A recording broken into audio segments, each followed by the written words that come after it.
Hi, hello everybody. Welcome you all to my this video. As I told in my the last video, I have made an own made question paper, model paper. In that video, I have suggested so many activities, particularly in mentioned pages of the 5th standard English textbook. It is so better to solve the question paper like this, not only like this. If any question paper we can solve easily if we have done what I suggested in the last video. ಆದರೆ ನಾನು ಕಳೆದ ವಿಡಿಯೋದಲ್ಲಿ 5th ಸ್ಟ್ಯಾಂಡರ್ಡಿನ ಸುಮಾರು ಪೇಜ್ಗಳಲ್ಲಿ ಮಕ್ಕಳಿಗೆ ಆ್ಯಕ್ಟಿವಿಟಿಗಳನ್ನು suggest ಮಾಡಿದ್ದೆ.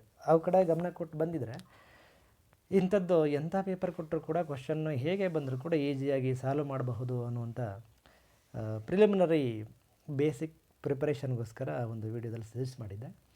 ಅದರಂತೆಯೇ ನಾನು ನಮ್ಮ ಮಕ್ಕಳಿಗೆ ಅನುಕೂಲ ಆಗಲಿ ಅಂತೇಳಿ ಒಂದು ಓನ್ ಮೇಡ್ ಕ್ವಶನ್ ಪೇಪರ್ನ ಮಾಡಿದ್ದೇನೆ. ಸ್ಟೇಟ್ ಬೋರ್ಡಿಂದ ಏನು ಮಾಡೆಲ್ ಪೇಪರ್ನ ಬಿಟ್ಟಿದ್ರು ಅದೇ ರೀತಿ, ಅಂದರೆ ಆ ಪೇಪರ್ನ ಒಂದು ಕ್ವಶನ್ನು ಇಲ್ಲದ ಹಾಗೆ ನಾನೇ ಓನಾಗಿ ಕ್ವಶನ್ಸು ಮತ್ತು ಒಂದಷ್ಟು ಬೇರೆ ಕಂಟೆಂಟು, ಬಹುತೇಕವಾಗಿ ಬೇರೆ ಬೇರೆ ಕಂಟೆಂಟು, ಹಾಗೆ ನಾನು ಓನ್ ಪೊಯಮ್ನ ಕೂಡ ಹಾಕಿ ಅದರ ಮೇಲೆ ಕ್ವಶನ್ನ ಫ್ರೇಮ್ ಮಾಡಿ ಮಕ್ಕಳು ಸ್ಥಳೀಯವಾಗಿ ತಮ್ಮ ಕ್ಲಾಸ್ ರೂಮ್ ಸಿಚುವೇಷನಲ್ಲಿ ಲೈಫ್ ಸ್ಟೈಲಲ್ಲಿ ಏನೇನು ಸೆಂಟೆನ್ಸ್ಗಳನ್ನು ಬಳಸ್ತಾರೋ ಅವನ್ನೇ ಉದಾಹರಣೆಗೆ ತಗೊಂಡು ಈ ಓನ್ ಮೇಡ್ ಕ್ವಶನ್ ಪೇಪರ್ನ ಮಾಡಿದ್ದೇನೆ.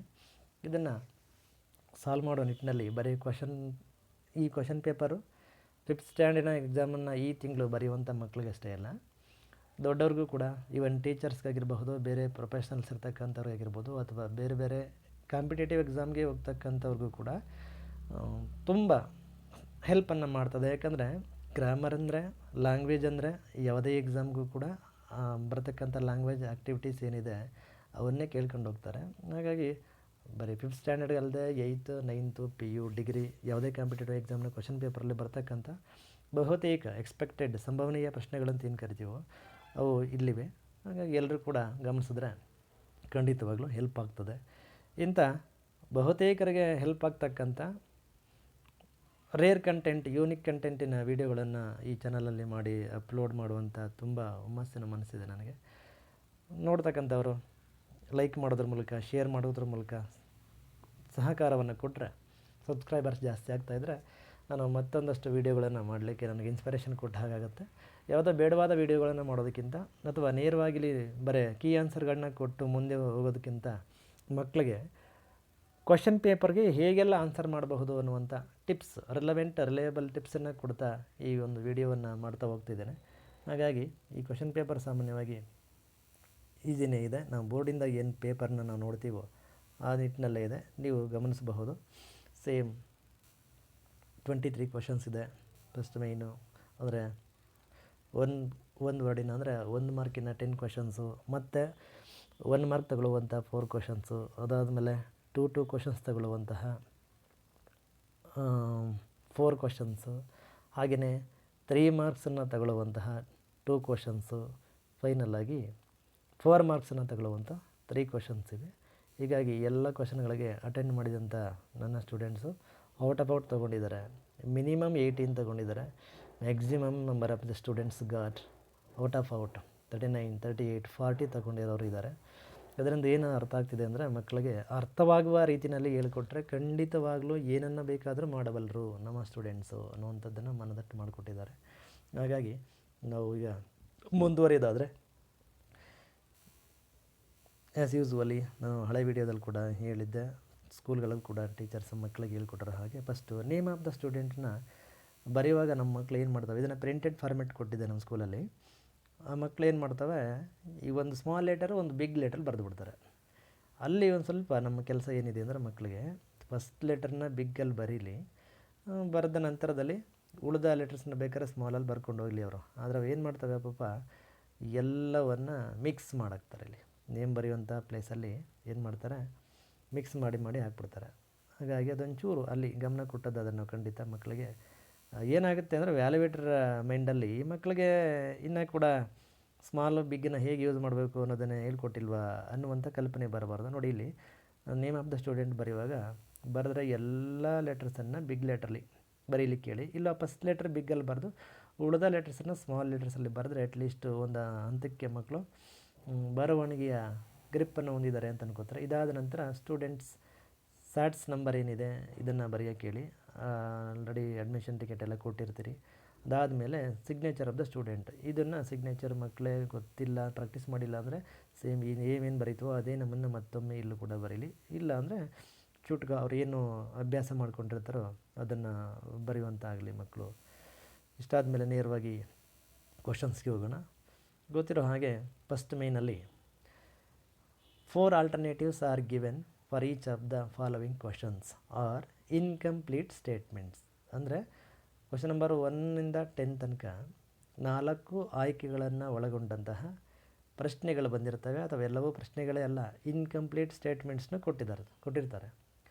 Choose the correct alternatives and right the complete answer along with the correct option for question number 1 to 10.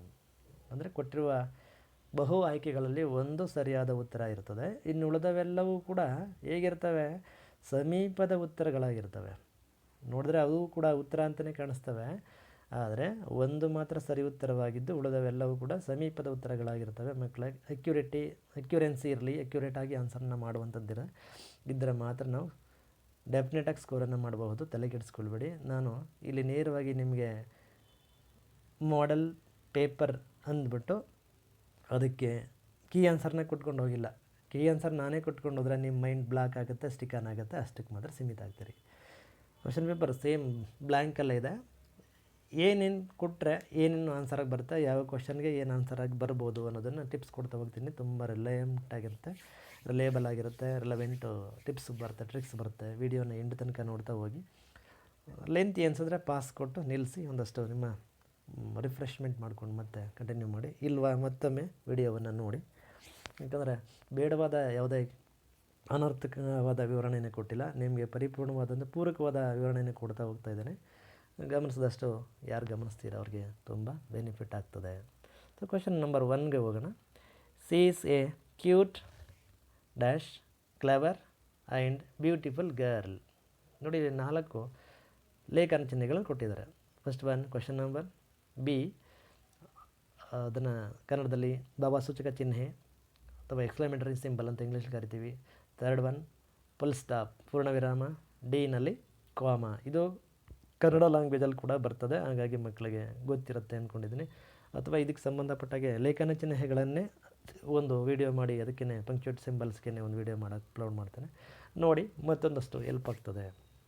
ಇಲ್ಲಿ ನೋಡಿ ವಾಟ್ ಅಂತ ಬಂದಿದ್ರೆ ಅದು ವಾಟ್ ಅಂತ ಬಂದು ಕೊನೆಯಲ್ಲದು ಇಂಟ್ರಾಗೇಟಿವ್ ಮಾಡೋ ಹಾಗಿದ್ರೆ ಕ್ವಶನ್ ಮಾರ್ಕನ್ನು ಹಾಕೋದು ಸರಿ. ಅಥವಾ ವಾಟ್ WH ವರ್ಡ್ಸಿಂದನೇ ಸ್ಟಾರ್ಟಾಗಿ ಏನು ನಮ್ಮ ಸಡನ್ ಫೀಲಿಂಗ್ಸನ್ನು ಎಕ್ಸ್ಪ್ರೆಸ್ ಮಾಡುವ ಹಾಗಿದ್ದರೆ ಬಿ ಬರ್ತಿತ್ತು ಆಪ್ಷನ್. ಅಥವಾ ನಾವು ಸೆಂಟೆನ್ಸನ್ನು ಕಂಪ್ಲೀಷನ್ ಮಾಡಿ ಎಂಡಿಂಗಲ್ಲಿ ಫುಲ್ ಸ್ಟಾಪ್ ಹಿಡಿದಿದ್ದರೆ ಆಪ್ಷನ್ ಸಿ ಬರ್ತಿತ್ತು, ಫುಲ್ ಸ್ಟಾಪು. ಇಲ್ಲಿ ಕ್ವಶನ್ನು ಅಲ್ಲ, ಒಂದು ಸಡನ್ ಫೀಲಿಂಗನ್ನು ಎಕ್ಸ್ಪ್ರೆಸ್ ಮಾಡ್ತಿಲ್ಲ, ಮತ್ತು ನಾವು ಫುಲ್ ಸ್ಟಾಪನ್ನು ಮರ್ತಿಲ್ಲ, ಫುಲ್ ಸ್ಟಾಪ್ ಅಟ್ ದ ಎಂಡಿಂಗಲ್ಲಿ ಕೊಟ್ಟಿದ್ದೀವಿ. ಆದರೆ ಇಲ್ಲಿ ಕೊಡಬೇಕಾದ ಒಂದು ಟಿಪ್ಸ್ ಏನಪ್ಪ ಅಂದರೆ, ನಾವು ಕಾಮ ಏನಿದೆ ಈ ಡಿ ಆಪ್ಷನ್ ಡಿ, ಇದು ಸರಿಯಾದಂಥ ಉತ್ತರ. ನಾವು ಓದುವಾಗ ಏನು ಹೇಳಿರ್ತೀವಿ, ಕಾಮ ಬಳಸೋದು ಯಾವಾಗ, ಓದುವಾಗ ಉಸಿರಾಡಬೇಕಾದ್ರೆ ಗ್ಯಾಪ್ ಕೊಡಬೇಕಾದ್ರೆ ಪಾಸ್ ತಗೊಳ್ಳುವಾಗ ಮಾತ್ರ ಬಳಸ್ತೀವಿ ಅಂತ ಬಹುತೇಕವಾಗಿ ಹೇಳಿರ್ತಾರೆ. ಆದರೆ ನಾವು whenever we going to point out anythings or names of the persons or anything, ನಾವು ಪಾಯಿಂಟ್ ವೈಸ್ ಮಾಡ್ಕೊಂಡು ಹೋಗುವಾಗ ಕಾಮ ಕಾಮ ಕಾಮ ಅಂತ ಹಾಕೊಂಡು ಹೋಗ್ತಿರ್ತೀವಿ. ಇಲ್ಲಿ ಪಾಯಿಂಟ್ ಔಟ್ ಮಾಡೋದು ಬರೀ ನೇಮ್ ಆಫ್ ದ ಥಿಂಗ್ಸ್ನೋ ಅಥವಾ ನೇಮ್ ಆಫ್ ದ ಪರ್ಸನ್ಸ್ನ ಅಷ್ಟೇ ಅಲ್ಲ, ಒಬ್ಬರ ಕ್ಯಾರೆಕ್ಟರ್ನ ಹೇಳ್ಕೊಂಡು ಹೋಗುವಾಗ ಒಬ್ಬರಿಗೆ ಮಲ್ಟಿ ಟ್ಯಾಲೆಂಟ್ ಇರುತ್ತೆ, ಅನೇಕ ಕ್ಯಾರೆಕ್ಟರ್ ಅಥವಾ ಅವರ ಅಬ್ಜೆಕ್ಟಿವ್ಸ್ ಒಬ್ಬರಿಗೆ ತುಂಬ ಇರ್ತವೆ. ಇದರಲ್ಲಿ ನೋಡಿ, ಸಿ ಈಸ್ ಎ ಕ್ಯೂಟ್ ಕಾಮ ಗರ್ಲ್ ಆ್ಯಂಡ್ ಬ್ಯೂಟಿಫುಲ್ ಗರ್ಲ್. ಅವಳು ಕ್ಯೂಟ್ ಗರ್ಲ್ ಕೂಡ, ಕ್ಲೆವರ್ ಗರ್ಲ್ ಕೂಡ, ಆ್ಯಂಡ್ ಬ್ಯೂಟಿಫುಲ್ ಗರ್ಲ್ ಅಂತ ಹೇಳುವಾಗ ಒಬ್ಬಳಲ್ಲೇ ಅನೇಕ ಕ್ಯಾರೆಕ್ಟರ್ ಇದ್ದರೆ ಕ್ಯೂಟ್ ಕಾಮ ಕ್ಲೆವರ್ ಆ್ಯಂಡ್ ಬ್ಯೂಟಿಫುಲ್ ಗರ್ಲ್ ಅಂತ ಬರಿತೀವಿ. ಅಂದರೆ ಇದು ಲಿಸ್ಟ್ ಔಟ್ ಮಾಡ್ಕೊಂಡು ಹೋಗುವಾಗ ಲೇಖನ ಚಿಹ್ನೆಗಳನ್ನು ಪರ್ಟಿಕ್ಯುಲರ್ಲಿ ಕಾಮ ಯಾವಾಗ ಬಳಸ್ತೀವಿ ಅಂದರೆ, ಪ್ರತಿಯೊಂದು ಪಾಯಿಂಟ್ ಆಗ್ತಾ ಇದ್ದಂಗೆ ಅಥವಾ ಪ್ರತಿಯೊಂದು ನೇಮ್ ಆಗ್ತಾ ಇದ್ದಂಗೆ ಕಾಮ ಕಾಮ ಹಾಕೊಂಡೋಗಿ ಅಲ್ಟಿಮೇಟ್ಲಿ ಏನಾಗಬೇಕು ಅಲ್ಲೂ ಕೂಡ ಕಾಮ ಹಾಕಬಾರ್ದು. ಲಾಸ್ಟ್ ಪಾಯಿಂಟ್ ಅಥವಾ ಲಾಸ್ಟ್ ನೇಮ್ ಏನು ಹೇಳ್ತೀವಿ ಆ ಲಿಸ್ಟಲ್ಲಿ ಅದಕ್ಕೂ ಮೊದಲೇ ಕಾಮ ಬದಲಿಗೆ ಆ್ಯಂಡ್ ಅಂತ ಹಾಕಿ ಆಮೇಲೆ ಅದನ್ನು ಲಾಸ್ಟ್ ವರ್ಡನ್ನು ಬರೆದು ಫುಲ್ ಸ್ಟಾಪ್ ಮಾಡಬೇಕು. ಇದು ನೀಡೆಡ್ ಥಿಂಗ್ ಗೊತ್ತಿರಲಿ. ನೆಕ್ಸ್ಟು ಇಲ್ಲೇನು ಮಾಡಬೇಕು, ಇದಾಯಿತು. ಇದೊಂದು ಚೂರು ಹೇಳ್ಕೊಟ್ಬಿಡ್ತೀನಿ ನಿಮಗೆ.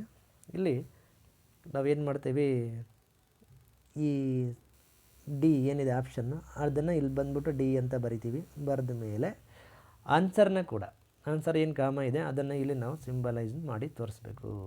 ಅಂದರೆ ಈ ಆಪ್ಷನ್ ಡಿ ಏನಿದೆ ಇದನ್ನು ಈ ಬಾಕ್ಸಲ್ಲಿ ಬರೀಬೇಕು. ಮತ್ತು ಆ ಆಪ್ಷನಲ್ಲಿ ಬಂದಿರುವಂಥ ಆನ್ಸರ್ ವರ್ಡೋ ಅಥವಾ ಸಿಂಬಲ್ ಏನಿದೆ ಅದನ್ನು ಇಲ್ಲಿ ಬರೆಯುವಂಥ ಪ್ರಯತ್ನನ ಮಾಡಬೇಕಾಗತ್ತೆ. ಎರಡು ಕಡೆ ಯಾಕೆ ಮಾಡಬೇಕು ಅಂತಂದರೆ, ಇನ್ ಕೇಸ್ ನೀವು ಇಲ್ಲಿ ಬಾಕ್ಸ್ ಬರೆಯೋದು ಮಿಸ್ ಆದರೆ ಇಲ್ಲಿ ಆನ್ಸರ್ ಬಂದಿರಲಿ, ಅಥವಾ ಆನ್ಸರ್ ಬರೆಯುವಾಗ ಏನೋ ತಪ್ಪು ಬರೆದಿದ್ರೆ ಬಾಕ್ಸಲ್ಲಾದರೂ ನೀವು ಕರೆಕ್ಟ್ ಆಪ್ಷನ್ನ ಸಜೆಸ್ಟ್ ಮಾಡಿದರೆ ನಿಮಗೆ ಅಂಕಗಳನ್ನು ಕಳೆದುಕೊಳ್ಳದೇ ಇರತಕ್ಕಂಥ ಚಾನ್ಸಸ್ಸು ಇರ್ತದೆ. ಹಾಗೆ ಸೆಕೆಂಡ್ ಕ್ವೆಶ್ಚನ್ಗೆ ಬಂದರೆ, ಎ ಡಾಗ್ ಡ್ಯಾಶ್. ಇಲ್ಲಿ 4 ಆಪ್ಷನ್ಸ್, ಅಂದರೆ ನಾನು ಹಳೆ ವಿಡಿಯೋದಲ್ಲಿ ಸಜೆಸ್ಟ್ ಮಾಡಿದಾಗೆ ನೀವು ಸೌಂಡ್ ಮೇಕರ್ಸ್ ವಿತ್ ಸೌಂಡ್ಸ್ ಅಂತ ಮ್ಯಾಚ್ ದ ಫಾಲೋವಿಂಗ್ ಕೊಟ್ಟಿದ್ದಾರೆ ಯಾವುದೋ ಒಂದು ಲೆಸನ್ನಲ್ಲಿ.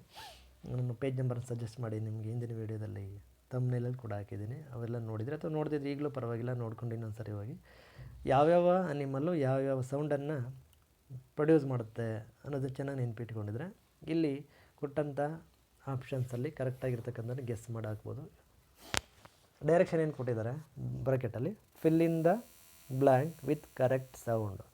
ಡಾಗ್ ಏನು ಸೌಂಡ್ ಮಾಡುತ್ತೆ ಅನ್ನೋದನ್ನು ಈ ಆಪ್ಷನ್ಸಲ್ಲಿ ಸೆಲೆಕ್ಟ್ ಮಾಡಿ ಬರೀರಿ. ಈ ಡಾಗ್ ನೋಡಿ, ಅಲ್ಲಿ ಫಸ್ಟ್ ಆಪ್ಷನ್ ಬರಬೇಕಿದ್ರೆ ಅಲ್ಲಿ ಡಾಂಕಿ ಅಥವಾ ಶೀಪ್ ಅಂತ ಕೊಡಬೇಕಿತ್ತು. ಬ್ಲೀಡ್ಸ್ ಅಂತ ಕರಿತೀವಿ, ಅರ್ಚುತ್ತೆ ಅಂತ.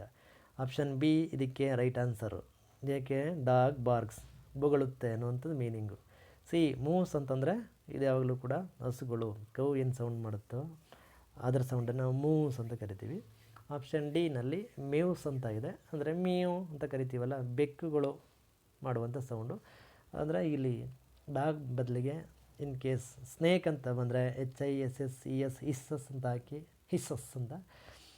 ಇನ್ ಕೇಸ್ ಟೈಗರ್ ಅಥವಾ ಲಯನ್ ಬಂದರೆ ರೋರ್ಸ್ ಅಂತ ಬರುತ್ತೆ, ಅಥವಾ ಹಾರ್ಸ್ ಅಂದ್ರೆ ಬಂದರೆ ನೀಸ್ ಅಂತ ಬರುತ್ತೆ. ಹೀಗೆ ಅವರು ನಿಮ್ಮ ಟೆಕ್ಸ್ಟ್ ಬುಕ್ಕಲ್ಲಿ ನಿಮಗೆ ಮಾಡಲಾಗಿರುವ ಪಾಠದಲ್ಲೇ ಒಂದನ್ನು ಕೊಡಬೇಕೇ ಹೊರತು ನೀವೇನು ತುಂಬ ಹೈಯರ್ ಕ್ಲಾಸಿನ ಸ್ಟೂಡೆಂಟ್ಸ್ ಅಂತೇಳಿ ಹೊರಗಡೆಯಿಂದ ಏನು ತಗೊಳ್ಳಲ್ಲ. ಹಾಗೆ ಮ್ಯಾಕ್ಸಿಮಮ್ 90 to 95% ನಿಮ್ಮ ಟೆಕ್ಸ್ಟ್ ಬುಕ್ಕನ್ನು ಕಂಟೆಂಟ್ ಮೇಲೇ ಈ ಆಪ್ಷನ್ಸ್ಗಳಿಗೆ ನೀವು ಡಿಪೆಂಡ್ ಆಗೋದು ಒಳ್ಳೆಯದು.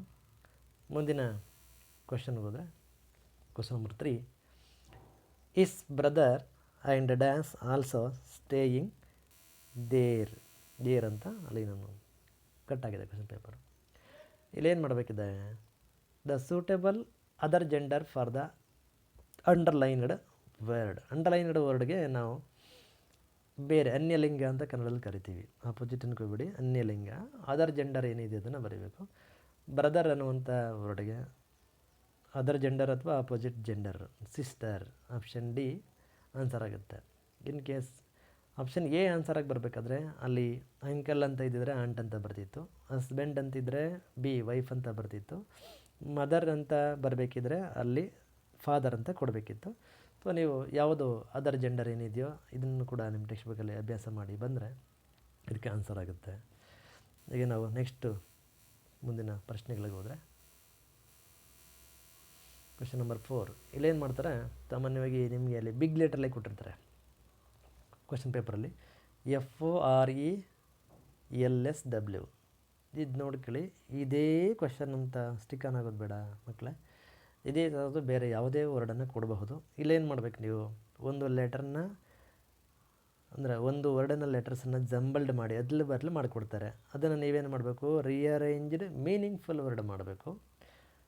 Is there among the jumbled letters, options guess it. ನೀವು ಕೂಡ ಅರೇಂಜ್ ಮಾಡ್ತಾ ಕೂತ್ಕೊಳ್ಳೋ ಪ್ರಮೇಯ ಇಲ್ಲ. ಇಲ್ಲ ಅವರೇನೆ ಸರಿ ಉತ್ತರದ ಒಂದು ಆಯ್ಕೆ ಕೂಡ ಇರ್ತದೆ, ಉಳಿದ ಆಯ್ಕೆಗಳು ಇದೆ ನೋಡಿ. ಇಲ್ಲಿ ಸ್ವಲ್ಪ ಟಫ್ ಮಾಡಿದ್ದೀನಿ ನಾನೇ. ಆಪ್ಷನ್ ಎ ಈಸಿಯಾಗಿ ಬಿಟ್ಬಿಡ್ತೀರಿ ಇದಲ್ಲ ಅಂತ. ನಿಮಗೆ ಆಪ್ಷನ್ ಡಿನೂ ಬಿಡ್ತೀರಿ, ರೋಸ್ ಫ್ಲೋ ಕಟ್ ಮಾಡಿ ಆ ಕಡೆ ಈ ಕಡೆ ಮಾಡಿರೋದು. ಬಟ್ ನಿಮಗೆ ಕನ್ಫ್ಯೂಷನ್ಸ್ ಆಗೋದಿಲ್ಲ. ನನ್ನ ಸ್ಟೂಡೆಂಟ್ಸ್ ಅನೇಕರು ತಪ್ಪು ಮಾಡಿದ್ದಾರೆ. ಆನ್ಸರ್ ಯಾವುದಾಗಬೇಕಾಗಿತ್ತು, ಅಬ್ಸಲ್ಯೂಟ್ಲಿ ಆನ್ಸರ್ ಸಿ ಆಗಬೇಕಾಗಿತ್ತು. ಬಟ್ ಬಿ ಮಾಡಿದ್ದಾರೆ ಎಲ್ಲರೂ. ಯಾಕೆ ಅಂದರೆ ಅಲ್ಲೂ ಕೂಡ FLOWES ತನಕನೂ ನೋಡಿದ್ರು, ವಾವ್ ಇದು ಫ್ಲವರ್ಸ್ ಇರಬೇಕು ಅಂಥೇಳಿ ಎರ್ರಾಬೇರಿನಲ್ಲಿ ಎಮರ್ಜೆನ್ಸಿನಲ್ಲಿ ಟೆಕ್ ಹಾಕಿ ಬಂದುಬಿಟ್ರು. ಆದರೆ ಕೊನೆ ಲೆಟರ್ ತನಕನೂ ತಾಳ್ಮೆ ಇರಲಿ ಅಂತ ತೋರಿಸ್ಕೊಡೋಕ್ಕೋಸ್ಕರ ನಾನು ಆಪ್ಷನ್ ಸಿ, ಬಿ ಎರಡನ್ನೂ ಕ್ರಿಯೇಟ್ ಮಾಡಿದ್ದೆ. ನೋಡಿ, ಕೊನೆ ಅಕ್ಷರಗಳು ಕೂಡ ನಮಗೆ ತಬ್ಬಿಬ್ಬನ್ನು ಉಂಟು ಮಾಡಿ ಮಾರ್ಕ್ಸನ್ನು ಕಳ್ಕೊಳ್ಳುವಂತಹ ಸಂದರ್ಭವನ್ನು ತಂದಿಟ್ಬಿಡ್ತವೆ. ಹಾಗಾಗಿ ಸರಿಯಾಗಿ ನೋಡಿ, ಎಲ್ಲ ಸ್ಪೆಲ್ಲಿಂಗು ಇದೆಯಾ ವರ್ಡಲ್ಲಿ. FLOWERS ಸಿಂಗುಲರ್ ಕೊಟ್ಟರೆ ಓಕೆ, ಆದರೆ ಈ ಪ್ಲೂರಲ್ಸ್ ಕೊಟ್ಟಾಗ ಕೊನೆಯ ಲೆಟ್ರನ್ನು ಕೂಡ ಗಮನಿಸಬೇಕು. ಹಾಗಾಗಿ ಸಾಕಷ್ಟು ಟೈಮ್ ಇರುತ್ತೆ.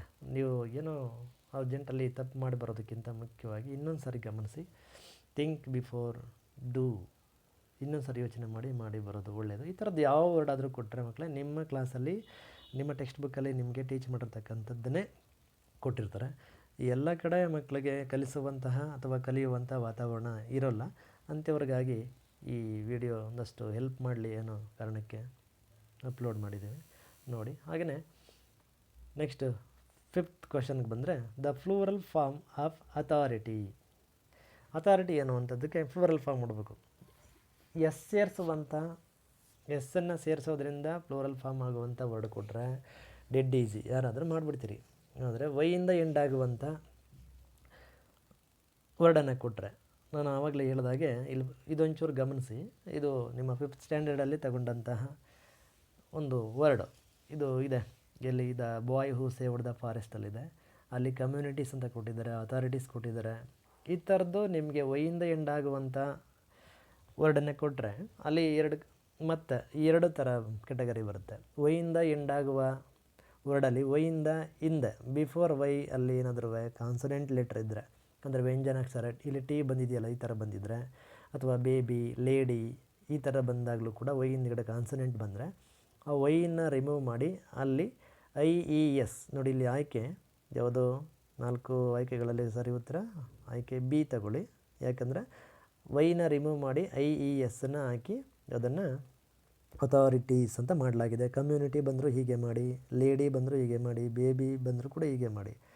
ಇನ್ನೆಲ್ಲಿ ಒಂದು ಬದಲಾವಣೆ ಅಂದರೆ, ಇನ್ ಕೇಸ್ ಟಾಯ್ ಅಂತ ಕೊಟ್ಟರೆ, ಬಾಯ್ ಅಂತ ಕೊಟ್ಟರೆ ಮಕ್ಕಳೇ, ಅಥವಾ ಮಂಕಿ, ಡಾಂಕಿ ಈ ಥರ ಕೊಟ್ಟರೆ ಆ ವರ್ಡ್ಸು ಕೂಡ ವೈಯಿಂದನೇ ಎಂಡ್ ಆಗ್ತವೆ. ಆದರೆ ವೈ ಹಿಂದ್ಗಡೆ AEIOU ಅನ್ನುವಂಥ ವೊವೆಲ್ ಲೆಟರ್ಸ್ ಬಂದಿರ್ತದೆ. ಅಂಥ ಕಡೆ ಮತ್ತೆ need not to add IES, just ಎಸ್ಸನ್ನು ಆ್ಯಡ್ ಮಾಡಿದ್ರೆ ಮಂಕೀಸ್ ಆಗುತ್ತೆ. ಬಾಯ್ಗೆ ಎಸ್ ಸೇರಿಸಿದ್ರೆ ಬಾಯ್ಸ್ ಆಗುತ್ತೆ. ಅಥವಾ ಟಾಯ್ಗೆ TOY ಜಸ್ಟ್ ಎಸ್ಸನ್ನು ಆ್ಯಡ್ ಮಾಡಿದ್ರೆ ಟಾಯ್ಸ್ ಅಂತ ಆಗುತ್ತೆ. ಇದರಲ್ಲೆಲ್ಲ ವೈ ಹಿಂದ್ಗಡೆ ಆಲ್ರೆಡಿ ವೊವೆಲ್ ಲೆಟರ್ ಇರ್ತದೆ. ಇಂಗ್ಲೀಷ್ಲಿ ಈ ರೂಲ್ ಏನು ಹೇಳುತ್ತೆ, ಸಿಂಗುಲರ್ನ ಪ್ಲೂರಲ್ ಮಾಡಿದಾಗ ವೈಯಿಂದ ಎಂಡಾಗಿರುವಂಥ ವರ್ಡ್ಸು ಲಾಂಗ್ ವೊವೆಲನ್ನು ಎಕ್ಸ್ಪೆಕ್ಟ್ ಮಾಡ್ತವೆ. ಹಾಗಾಗಿ ನಾವು ವೈನೇ ಆಫ್ ವೊವೆಲ್ ಆದ್ದರಿಂದ ಜಸ್ಟ್ ಹಿಂದ್ಗಡೆ ನಾವು ಕಾನ್ಸನೆಂಟ್ ಇದೆಯಾ ವೊವೆಲ್ ಅಂತ ನೋಡ್ಕೋತೀವಿ. ಹಿಂದ್ಗಡೆ ವೊವೆಲ್ ಇದ್ದರೆ ಜಸ್ಟ್ ಎಸ್ಸನ್ನು ಆ್ಯಡ್ ಮಾಡಿ, ವೈಯಿಂದ ಹಿಂದ್ಗಡೆ ಅಂದರೆ ಲೆಫ್ಟ್ ಸೈಡಲ್ಲಿ ಕಾನ್ಸನೆಂಟ್ ಬಂದಿದ್ದರೆ ವೈನ ರಿಮೂವ್ ಮಾಡಿ ಎನ್ನುವಂಥ ಮತ್ತು ಎನ್ನುವಂಥ 2 ಸ್ವರಾಕ್ಷರಗಳ ಜೊತೆಗೆ ಎಸ್ಸನ್ನು ಆ್ಯಡ್ ಮಾಡಿ ಪ್ಲೂರಲ್ ಮಾಡ್ಕೊಳ್ಳಿ. ಮರಿಬೇಡಿ, ಕನ್ಫ್ಯೂಸ್ ಮಾಡ್ಕೋಬೇಡಿ. ಇದೇ ಬಿಟ್ಟರೆ ಬೇರೆ ಯಾವುದೇ ಬುಕ್ ಅಂತ ಕೊಟ್ಟರೆ ಡೈರೆಕ್ಟ್ಲಿ ಎಸ್ ಅಂತ ಹಾಕಿ ಬುಕ್ಸ್, ಮತ್ತು ಪೆನ್ ಕೊಟ್ಟರೆ ಪೆನ್ಸ್ ಅಂತ ಹಾಕಿ, ಕೆಲವು ಇರ್ರೆಗ್ಯುಲರ್ ಬರ್ತವೆ, ಚೈಲ್ಡ್ಗೆ ಚಿಲ್ಡ್ರನ್ ಅಂತ ಹಾಕಬೇಕಾಗುತ್ತೆ. ಇಂಥದ್ದನ್ನೆಲ್ಲ ನೋಡಿಕೊಂಡು ಮಾಡಿ. ತುಂಬ ಕಾಂಪ್ಲಿಕೇಶನ್ ಮಾಡಲ್ಲ. ಕೊಟ್ಟರೆ ಎಸ್ಸಿಂದ ಆ್ಯಡ್ ಮಾಡುವಂಥ ಅಥವಾ ಈ ರೀತಿ IESನ್ನು ಅಥವಾ ಇನ್ನೊಂದು ಕೊಡ್ಬೋದು, ಯಾವುದೋ ಡೀರ್ ಅಂತ ಕೊಡ್ಬೋದು, ಫಿಶ್ ಅಂತ ಕೊಡ್ಬೋದು, ಶೀಪ್ ಅಂತ ಕೊಡ್ಬೋದು. ಡೀರ್, ಶೀಪ್, ಫಿಶ್ಶು ಈ 3 ಕೂಡ ಒಟ್ಟೊಟ್ಟಿಗೆ ಜೀವನ ಮಾಡ್ತವೆ. ಎಲ್ಲೂ ಕೂಡ ಸಿಂಗಲ್ ಆಗಿ ನ್ಯಾಚುರಲ್ ಲೈಫನ್ನು ಲೀಡ್ ಮಾಡಲ್ಲ. ಹಾಗಾಗಿ ಅವನ್ನ ಸಿಂಗಲ್ ಅಂತ ನಾವು ಇಮ್ಯಾಜಿನೇಟ್ ಮಾಡ್ಕೊಳ್ಳಿಕ್ಕೆ ಆಗಲ್ಲ.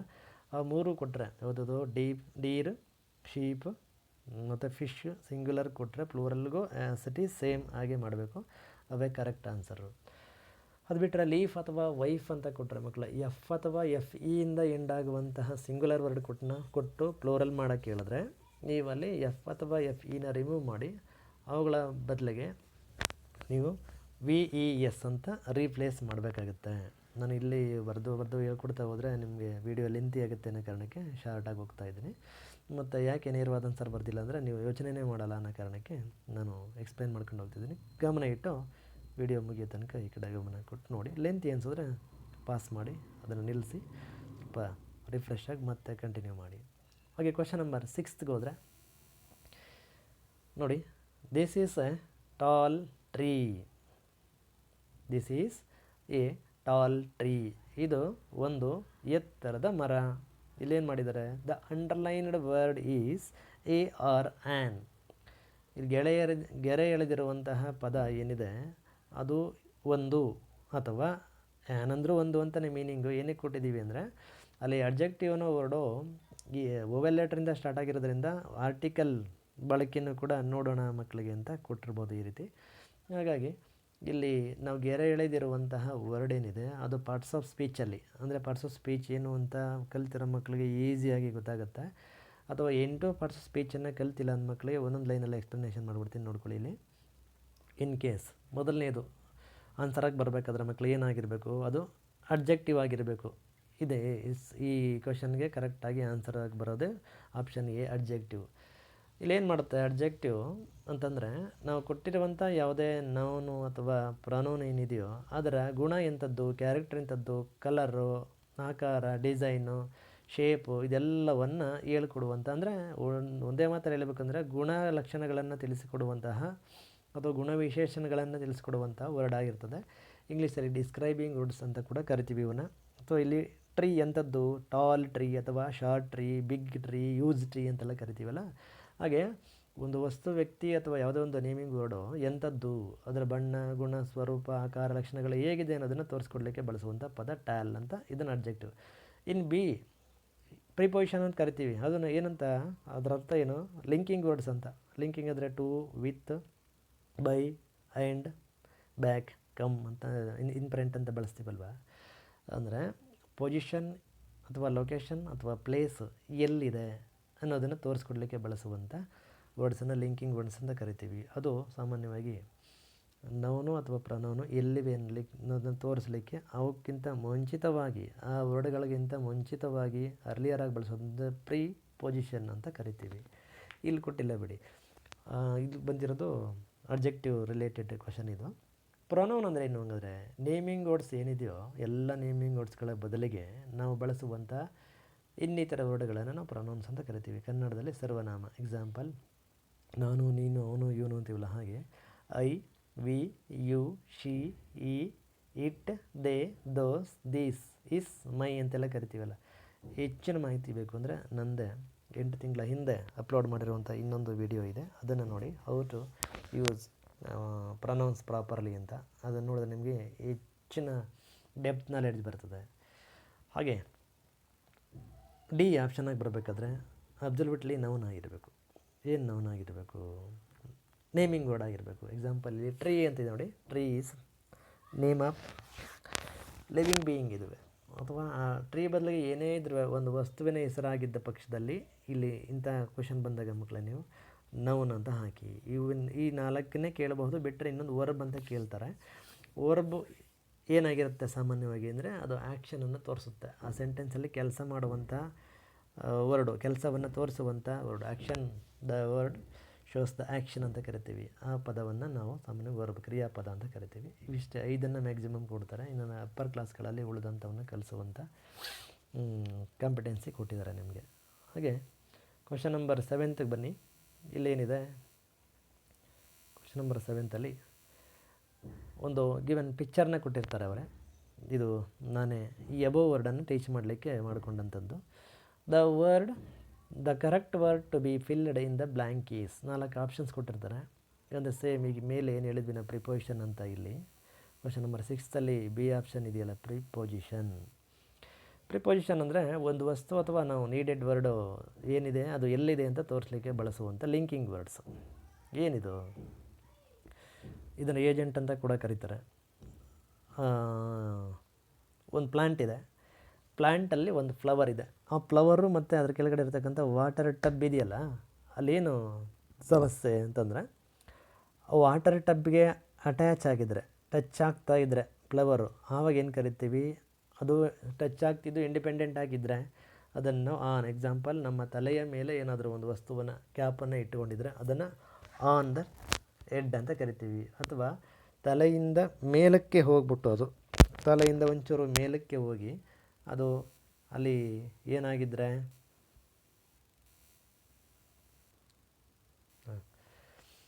ನಮ್ಮ ತಲೆಗೆ ಟಚ್ ಆಗಿದ್ದರೆ ಅಥವಾ ಟೇಬಲ್ ಮೇಲೆ ಇದ್ದರೆ, ಈ ಥರ ವಾಟರ್ ಟಬ್ ಮೇಲೆ ಏನಾದರೂ ಒಂದು ತಿಂಗಿದ್ದರೆ ಆವಾಗ ಮಾತ್ರ ಆನ್ ಅಂತ ಕರಿತೀವಿ. ಆದರೆ ನಮ್ಮ ತಲೆ ಮೇಲೆ ಸ್ವಲ್ಪ ಗ್ಯಾಪಲ್ಲಿದ್ದರೆ, ಟೇಬಲ್ ಮೇಲೆ ಸ್ವಲ್ಪ ಗ್ಯಾಪಲ್ಲಿ ಒಂದು ಬಾಲ್ ಹಾರ್ತಾಯಿದ್ರೆ, ಫ್ಲೈ ಮಾಡ್ತಿದ್ರೆ ಅಥವಾ ಇಲ್ಲಿ ಗಿಡದ ಫ್ಲವರ್ ಏನಿದೆ ಪ್ಲ್ಯಾಂಟಿಂದ ಬಿಟ್ಟಿರೋದು ಅದು ವಾಟರ್ ಟಬ್ಗೆ ಟಚ್ ಆಗದೆ ಸ್ವಲ್ಪ ಗ್ಯಾಪಲ್ಲಿ ಮೇಲೆ ಎತ್ತರದಲ್ಲಿದ್ದರೆ ಅದನ್ನು ಎಬೋ ಅಂತ ಕರಿತೀವಿ. ಹಾಗಾಗಿ ಇಲ್ಲೇನು ಬಾಕ್ಸ್ ಒಳಗಡೆ ಕೊಟ್ಟಿರ್ತಕ್ಕಂಥ ಇನ್ಕಂಪ್ಲೀಟೆಡ್ ಸ್ಟೇಟ್ಮೆಂಟ್ ಏನು, the flower is dash the water tub ಅಂತಿದೆ. ಕರೆಕ್ಟ್ ಆನ್ಸರಿಂಗ್ ವರ್ಡ್ ಏನು, the flower is above the water tub ಅಂತ ಬರೀಬೇಕು. ಅಂಡರ್ ಅಂತ ಬರೆಯೋದು ಯಾವಾಗ ಅಂದರೆ ಇನ್ ಕೇಸ್ ಅದು ಟೇಬಲ್ಲು ಅಥವಾ ಕಾಟ್ ಕೆಳಗಡೆ ಮರದ ಕೆಳಗಡೆ ಏನಾದರೂ ಇದ್ದರೆ ತಳಭಾಗದಲ್ಲಿದ್ದರೆ ಅಂಡರ್ ಅಂತ ಬರೀಬೇಕು. ಇನ್ ಅಂತ ಯಾವಾಗ ಬಳಸ್ತೀವಿ ಅಂದರೆ books are in the bag ಅಥವಾ ಬಾಕ್ಸ್ ಒಳಗಡೆ ಇದ್ದರೆ ಬಾಕ್ಸ್ ಈಸ್ ಇನ್ ದ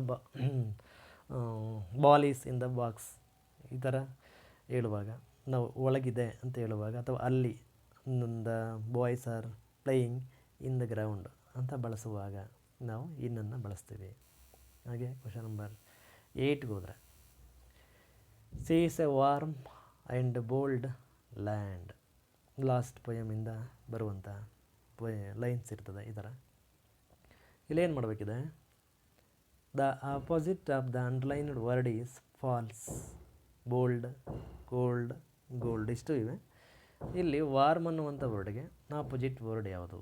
ಸಾಮಾನ್ಯವಾಗಿ ಈ ರೀತಿ ಗೊಂದಲ ಮಾಡಿ ಕೊಡ್ಬೋದು ನಿಮಗೆ. ನೋಡಿ, ಕೋಲ್ಡ್, ಓಲ್ಡ್, ಬೋಲ್ಡ್ ಮೂರು ಕೂಡ ರೈಮಿಂಗ್ ವರ್ಡ್ ಇದೆ. ಫಾಲ್ಸ್ ಅಂತ ಹಾಕ್ಬಿಡೋಣ ಅಂತ ಆಗ್ಬೋದು ಮಕ್ಕಳಿಗೆ. ಅಂದರೆ ಮಕ್ಕಳ ತಲೆಯಲ್ಲಿ ಏನೇನೆಲ್ಲ ಬರಬಹುದು, ಹೆಂಗೆಲ್ಲ ಅವಾಂತರಗಳನ್ನ ಮಾಡ್ಕೊಳ್ತಾರೆ ಅನ್ನೋ ಕಾರಣಕ್ಕೆ ಇಂಥ ಕ್ವಶನ್ಸ್ ತಗೊಂಡಿದ್ದೀನಿ. ಕೆಲವರು ಇದೇನು ಇಷ್ಟೊಂದು ಟಫ್ ಆಗಿರುತ್ತಾ ಅಂತ ಅಂದ್ಕೋಬೋದು. ಆ ಮಕ್ಕಳ ಥಿಂಕಿಂಗ್ ಹೀಗೆಲ್ಲ ಇರುತ್ತೆ ಅಂತ ಅನೇಕ ಉದಾಹರಣೆಗಳನ್ನು ನೋಡಿದ ಅನುಭವದಲ್ಲಿ ಈ ಕ್ವಶನ್ ಫ್ರೇಮ್ ಮಾಡಿದ್ದು. ಇಲ್ಲಿ ವಾರ್ಮ್ ಅಂದರೆ ಏನು? ಬೆಚ್ಚಗಿರೋದು, ಬಿಸಿಯಾಗಿರೋದು. ಅದಕ್ಕೆ ಆಪೋಸಿಟ್ ಏನು? Yes, cold. ಇನ್ನು ಬೋಲ್ಡು, ಓಲ್ಡು ಇವೆಲ್ಲ ರೈಮಿಂಗ್ ವರ್ಡ್ಸು. ಬಟ್ ನಮಗೆ ಬೇಕಿರೋದೇನು ಅಂಡರ್ಲೈನ್ ವರ್ಡ್ಸ್ ಇದೆಯಲ್ಲ, ಅಂಡರ್ಲೈನ್ ವರ್ಡ್ಗೆ ಆಪೋಸಿಟ್ ಮೀನಿಂಗ್ ಕೊಡುವಂಥ ವರ್ಡ್ ಅಂತ ಸರಿಯಾಗಿ ಕ್ವಶನ್ನ ಅರ್ಥ ಮಾಡ್ಕೊಂಡಿದ್ದೆ ಆದರೆ ಮಕ್ಕಳು ಗೊಂದಲ ಇಲ್ಲದೆ ಖಂಡಿತವಾಗಲೂ ಔಟ್ ಆಫ್ ಔಟನ್ನು ತಗೊಳ್ಬಹುದು. ರೈಟಿಂಗ್ ಸ್ಕಿಲ್ಲು ಚೆನ್ನಾಗಿದ್ದರೆ, ಕೊನೆಯಲ್ಲಿ ಲೆಂತಿ ಆನ್ಸರ್ನ ಬರೆಯುವಂಥ ಎಬಿಲಿಟಿ ಇಲ್ಲದೇ ಇದ್ದರೂ ಒಂದು ಮಿನಿಮಮ್ 25 to 30 ಮಾರ್ಕ್ಸನ್ನಂತೂ ಖಂಡಿತ ಈ ಏನು ಈಸಿ 2 ಮಾರ್ಕ್ಸ್ 1 ಮಾರ್ಕ್ಸ್ ಕ್ವಶನ್ ಇದರಲ್ಲೇ ಪಾಸಾಗಿಬಿಡ್ಬೋದು. ನೋಡೋಣ ಮಕ್ಕಳು ಹೇಗೆ ತಗೊಳ್ತಾರೆ ನೋಡುವ. ಎಲ್ರಿಗೂ ಒಳ್ಳೆಯದಾಗಲಿ. ಮತ್ತು ಹಾಗೆ ಮುಂದುವರೆದಂದರೆ ಕ್ವಶನ್ ನಂಬರ್ 9ಗೆ ಬರೋಣ. C dash C or saw bracket close ಮಾಡಿದ್ರೆ ಹರ್ ಫ್ರೆಂಡ್ ಸ್ಟ್ಯಾಂಡಿಂಗ್ ದೇರ್. ಅಂದರೆ C dash her friend standing there. ಇಲ್ಲಿ ಬ್ರಾಕೆಟ್ ಒಳಗಡೆ ನೋಡಿ ಈ ರೀತಿಯೂ ಬರಬಹುದು. ನಿಮಗೆ ಬ್ರಾಕೆಟಲ್ಲಿ 2 ವರ್ಡನ್ನೇ ಕೊಡಬಹುದು ಅಥವಾ 4 ಆಪ್ಷನ್ಸಲ್ಲೂ ಕೊಡಬಹುದು. ಕೊಟ್ಟರೆ 4 ಆಪ್ಷನ್ಲಿ ನೀವು ಸರಿಯಾದಂಥ ಫಾರ್ಮಲ್ ಏನು ಈ ಕೊಟ್ಟ ಮೇಲೆ ಗೊಂದಲ ಯಾಕೆ ಮಾಡ್ಕೋಬಾರ್ದು ಅಂದರೆ ಡೈರೆಕ್ಷನ್ ಕೊಟ್ಟಿರ್ತಾರೆ ಬ್ರ್ಯಾಕೆಟಲ್ಲಿ ಅಥವಾ ಅದಕ್ಕೆ ಸಂಬಂಧಪಟ್ಟ ನೆರೇಷನ್ ಬರ್ಸಿರ್ತಾರೆ. ಏನು ಮಾಡಬೇಕು? The correct past tense form of the verb given in bracket ಅಥವಾ ಆಪ್ಷನಲ್ಲಿ ಕೊಟ್ಟಿರ್ತಾರೆ is to be filled in the blank. ಆ ಬ್ಲ್ಯಾಂಕಲ್ಲಿ ತುಂಬಿಸ್ಲಿಕ್ಕೆ ನೀವು ಫಾಸ್ಟ್ ಟೆನ್ಸ್ ಫಾರ್ಮ್ ಏನಿದೆ ಗಿವೆನ್ ವರ್ಡು ಯಾವುದೋ ಆಕ್ಷನ್ ವರ್ಡ್ದು ಅದನ್ನು ಬರೀಬೇಕು. ನೋಡಿ, ಸಾಮಾನ್ಯವಾಗಿ ಪಾಸ್ಟ್ ಟೆನ್ಸ್ ವರ್ಡ್ ಅಂದರೆ ಕೇಳಿರ್ತೀರಿ. ಸಾ ಅಂದ ತಕ್ಷಣ ಇಲ್ಲಿ ಗೊತ್ತಾಗುತ್ತೆ. ಗೋ ಅಂತ ಕೊಟ್ಟಿದ್ರೆ ವೆಂಟ್ ಅಂತ ಮಾಡ್ತೀರಿ, ರನ್ ಇದ್ರೆ ರ್ಯಾನ್ ಅಂತ ಮಾಡ್ತೀರಿ. ಇನ್ ಕೇಸ್ ಅವರೇ ಪಾಸ್ಟ್ ಟೆನ್ಸ್ನ ಕೊಟ್ಬಿಟ್ಟು ಪ್ರೆಸೆಂಟ್ ಟೆನ್ಸ್ ಕೊಡಿ ಅಂದಾಗ ಎಲ್ಲಿ ಗೊಂದಲ ಆಗುತ್ತೆ ಅಂತ ಹೇಳ್ಬಿಡ್ತೀನಿ ಕೇಳಿ. ಆ ಟೈಮಲ್ಲಿ ಎಲ್ಲಿ ಗೊಂದಲ ಆಗುತ್ತೆ ಅಂದರೆ ಪರ್ಟಿಕ್ಯುಲರ್ಲಿ ನೋಡಿ, ಈ ಸೀಸ್ ಅಂತಿದೆಯಲ್ಲ ಇಲ್ಲಿ ಗೊಂದಲ ಆಗುತ್ತೆ, ಸಿ ಅಂತಿದೆಯಲ್ಲ ಇಲ್ಲಿ ಗೊಂದಲ ಆಗುತ್ತೆ. ಯಾಕೆ?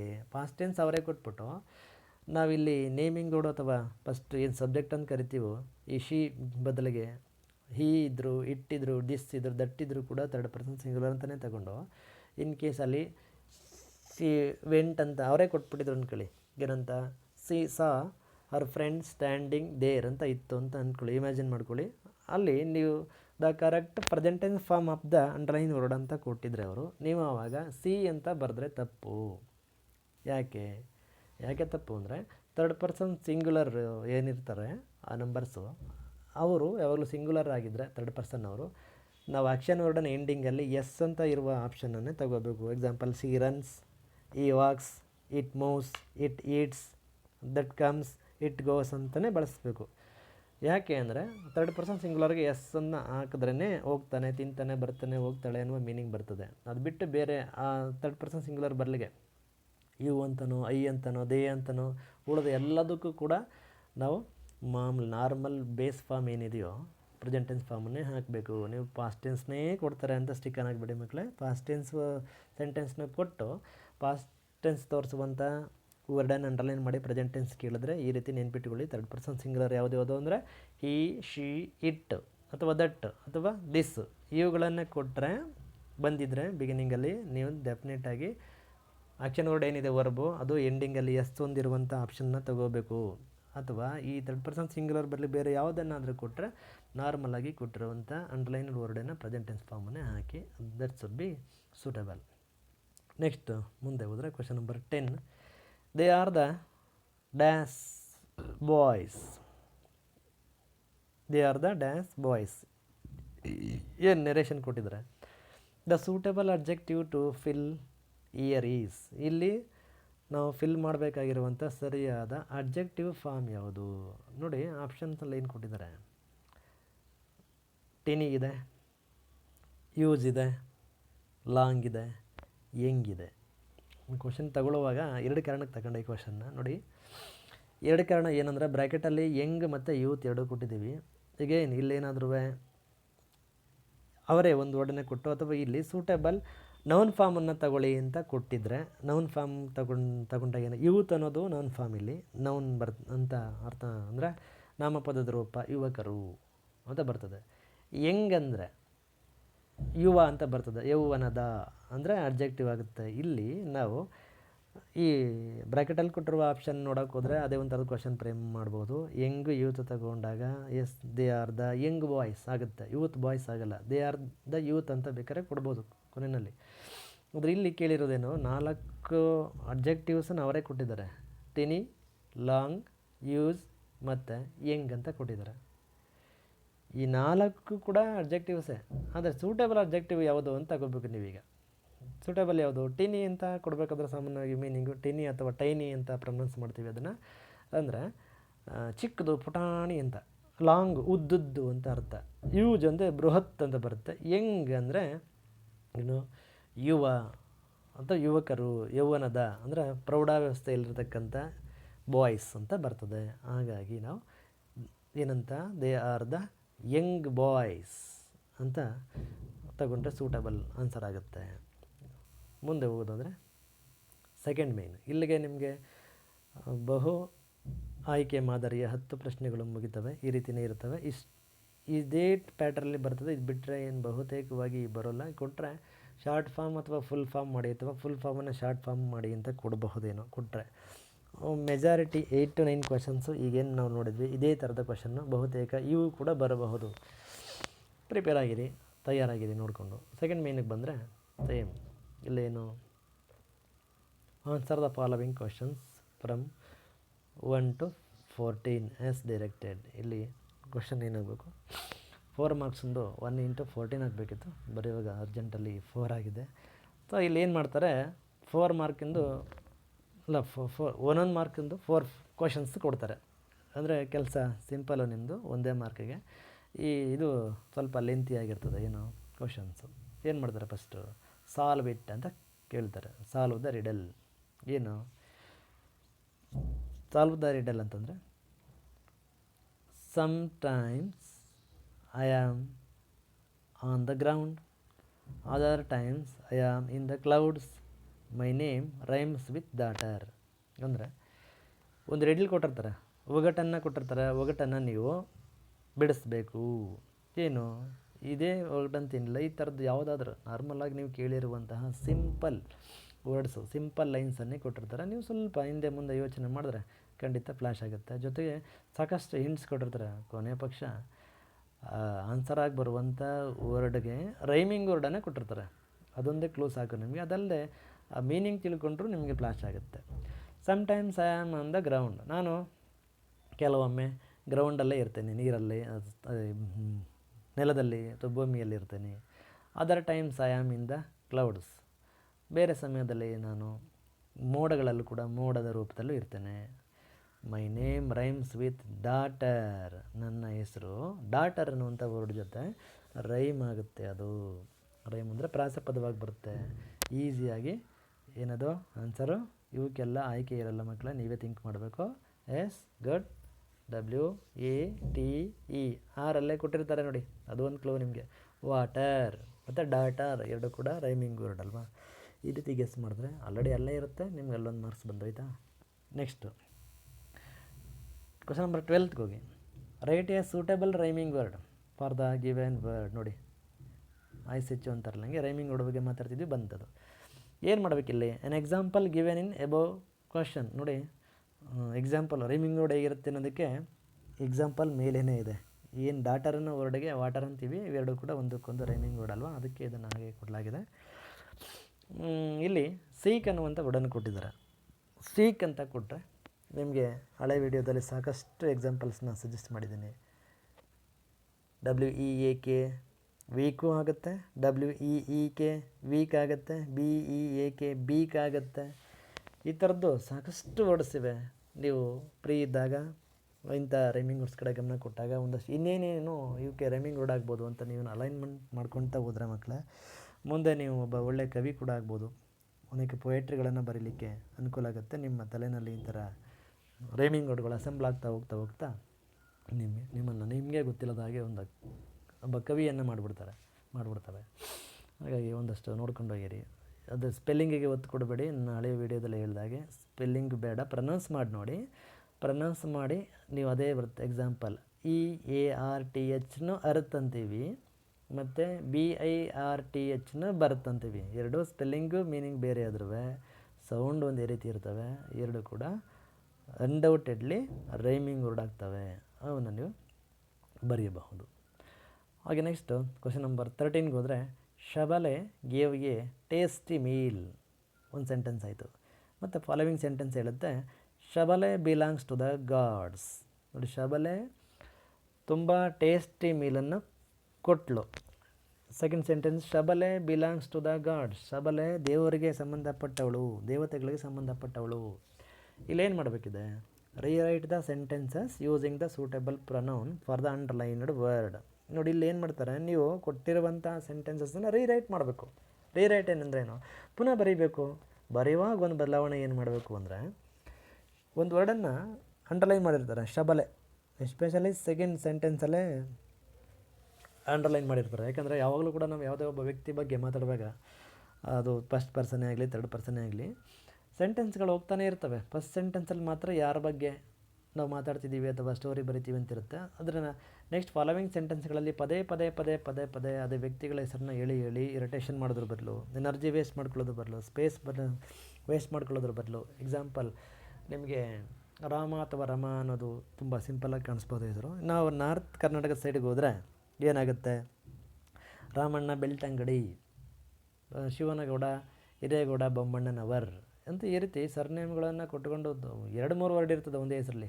ನಾವು ಪ್ರತಿ ಸಾರಿ ಬರಿತಾ ಹೋದಾಗಿಂದ ಮುಜುಗರ ಆಗುತ್ತೆ, ಅರ್ಧ ಪೇಜ್ ಅವ್ರಿಗೆ ತುಂಬೋಗುತ್ತೆ. ಈ ಕಾರಣಕ್ಕೆ ನಾವು ಈ ಪ್ರನೌನ್ಸನ್ನು ನಾವು ಯೂಸ್ ಮಾಡ್ತೀವಿ. ಪ್ರನೌನ್ ಅಂದರೆ ಏನು? The words using instead of the nouns. Naming word ಉದ್ದ ಆಗುತ್ತೆ ಅಂತ ಪದೇ ಇರಿಟೇಷನ್ ಆಗುತ್ತೆ ಅನ್ನೋ ಕಾರಣಕ್ಕೆ ಬಳಸುವಂಥ ವರ್ಡ್ಸು. ಸೊ ನೀವಿಲ್ಲಿ ನಮ್ಮ ಮಕ್ಕಳು ಕೆಲವರು ಏನು ಕನ್ಫ್ಯೂಸ್ ಮಾಡ್ಕೊಂಡಿದ್ರು, ಇಟ್ ಅಂತ ಬರ್ದವೆ, IT it. Yes, absolutely it ಅನ್ನೋದು ಕೂಡ ಪ್ರಾಣವೇ.